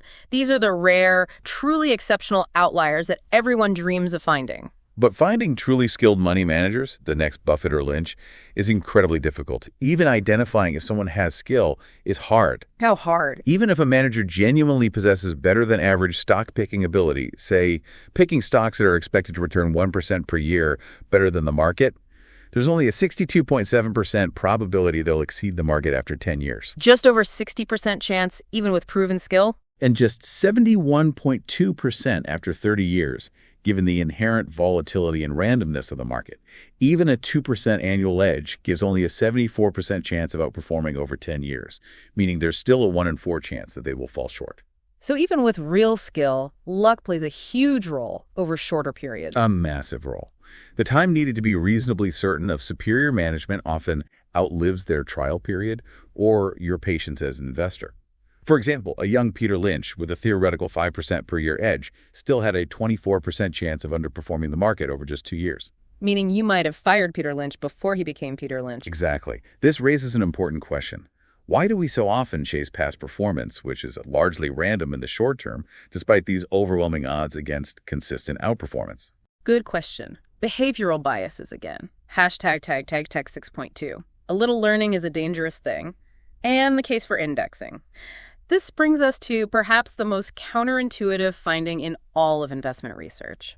That an investor who has some knowledge of the principles of equity valuations often performs worse than someone with no knowledge who decides to index his portfolio to the market. Knowing just enough to be dangerous. It's almost like a little bit of knowledge is worse than none at all in this specific context. How does that work? Consider a novice investor who buys a stock because of a recent good earnings report, thinking its price isn't rising enough and sees a bargain. Thinks they found an edge. Right. Highly informed investors, however, often know that special non-recurring circumstances led to those earnings and that these won't be repeated. So they are more than happy to sell the stock to novices, realizing the current price isn't truly justified by future prospects. The novice becomes the patsy. Essentially, the informed profit from the novice who thought they found a bargain, while the uninformed indexed investor, who doesn't even know the company's earnings or specific situation, often do better by simply holding the entire market and avoiding these specific pitfalls. Ignorance is bliss via indexing. In a way, Charles D. Ellis famously called this the loser's game, concluding that investment managers are not beating the market is beating them. This stark reality forms the core argument for indexing. the strategy of simply matching the market's performance by holding a broad basket of stocks. Just buy the haystack instead of looking for the needle. The Vanguard 500 Index Fund, famously started by visionary John Bogle in 1976, truly revolutionized investing. It began small, raising only $11.4 million, and few initially thought the concept would survive. Bogle faced a lot of skepticism. But slowly and surely, indexing gathered momentum. By March 2000, it was the world's largest equity fund with over $100 billion. And by the end of 2021, it reached a staggering $800 billion. Its sibling, the Total Stock Market Fund, now holds over $1.3 trillion in assets. A testament to the power and popularity of this simple, low-cost approach.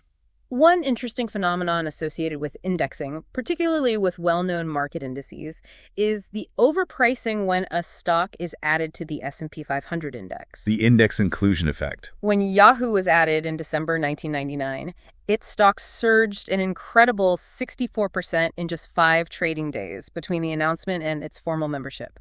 Tesla saw similar jumps when it was added in December 2020. Huge run-ups just from getting added. While these stocks typically fall back somewhat after entry, they tend to recover over a year. An advantage of holding a total stock market index is that it isn't subject to this specific overpricing effect, as it already includes all traded stocks. Broader index avoids that particular game. Most indexes, like those from Standard & Poor's or Russell Investments, are capitalization weighted. Meaning bigger companies get bigger weights. Exactly.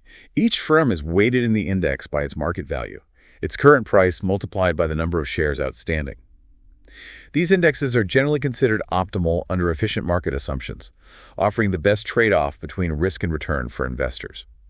For any given risk level, these portfolios are designed to give the highest returns, and for any given return, the lowest risk. The standard way to build an index. However, a newer alternative approach is fundamentally weighted indexation. Weighting by earnings or dividends instead of price. Right, weighting stocks based on factors like earnings or dividends rather than just market capitalization. In this approach, if a stock's price rises significantly, but its underlying fundamentals, such as earnings, do not, then shares are automatically sold until the stock's weight in the index aligns with its fundamental value. So it automatically rebalances away from overpriced stocks. Correct. Conversely, if a stock falls for reasons unrelated to its fundamentals, shares are purchased at the lower price to bring its value back to fundamental levels. This rebalancing strategy offers a key advantage. It mitigates the impact of bubbles, like the tech bubble of 1999-2000, by automatically selling overvalued stocks. Which cap weighting doesn't do. It just holds more of the bubble stocks. Exactly. Unlike capitalization-weighted indexes, which continue to hold them as their prices soar. While past performance is never a guarantee, fundamentally weighted indexes can offer better diversification and a potential value tilt compared to many traditional value funds. An interesting alternative to standard indexing. As John Maynard Keynes famously quipped, "In the long run, we are all dead." A cheerful thought from Keynes. But for most investors, getting down this path of frequent trading, chasing hot stocks, and succumbing to raw emotions leads to disastrous results. It's a road paved with frustration and ultimately lower returns. It's easy to get lost on that path. So given everything we've discussed, from ESG to technicals, crises to psychology, what are the core principles for structuring your portfolio for long-term growth and avoiding these common pitfalls? The research we've explored provides clear, actionable guides to successful investing, consistently emphasizing a long-term focus and a disciplined investment strategy. These principles are designed to help you navigate the market's complexities and emotional temptations. Number 1. Historically, stocks have returned between 6 and 7% after inflation over the last 2 centuries. The long-term average is pretty consistent. It has been. While future real returns may be closer to 5% annually due to factors like lower transaction costs and increased diversification, it's not unreasonable to expect higher PE ratios, maybe around 20, compared to the historical average of 15. This 5% real return is consistent with that higher PE, and the 6-7% long-run real return on the U.S. market has even been dubbed Siegel's constant. Okay, so expect reasonable, not astronomical, real returns from stocks long-term. What's next? Number 2. The variability of average stock returns declines as time lengthens, while the variability of bond returns actually increases. Stocks get safer over time, bonds riskier.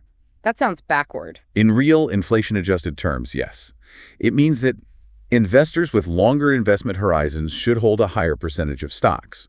Stocks exhibit mean reversion, where extreme movements are often offset over time, leading to more stable long-term real returns, while bonds are subject to long-run inflation uncertainty, which makes their real returns more volatile over extended periods. Interesting. Time horizon matters hugely for asset allocation.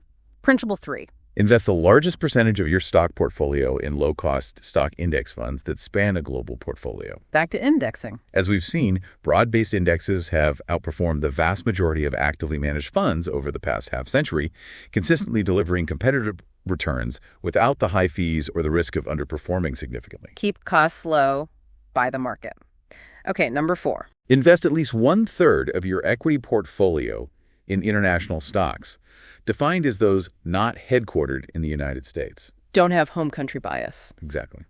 While high-growth countries can sometimes become overpriced, global diversification is absolutely key to reducing portfolio risk and capturing growth opportunities wherever they arise in the world. Makes sense. Number 5. Embrace value investing. The principle here is that stocks, sectors, or even entire countries that have been out of favor for a long time often provide better future returns. Buy low, essentially, the contrarian idea again. Right. You can take advantage of this by buying low-cost, passively managed portfolios of value stocks or index funds that are weighted by a stock's fundamentals rather than market capitalization, which inherently tends to buy low and sell high based on intrinsic value, not just price momentum. Okay, and the last principle. Number 6, finally, establish firm rules to keep your portfolio on track, especially if you find yourself giving in to the emotion of the moment. Write it down. Stick to the plan. Absolutely.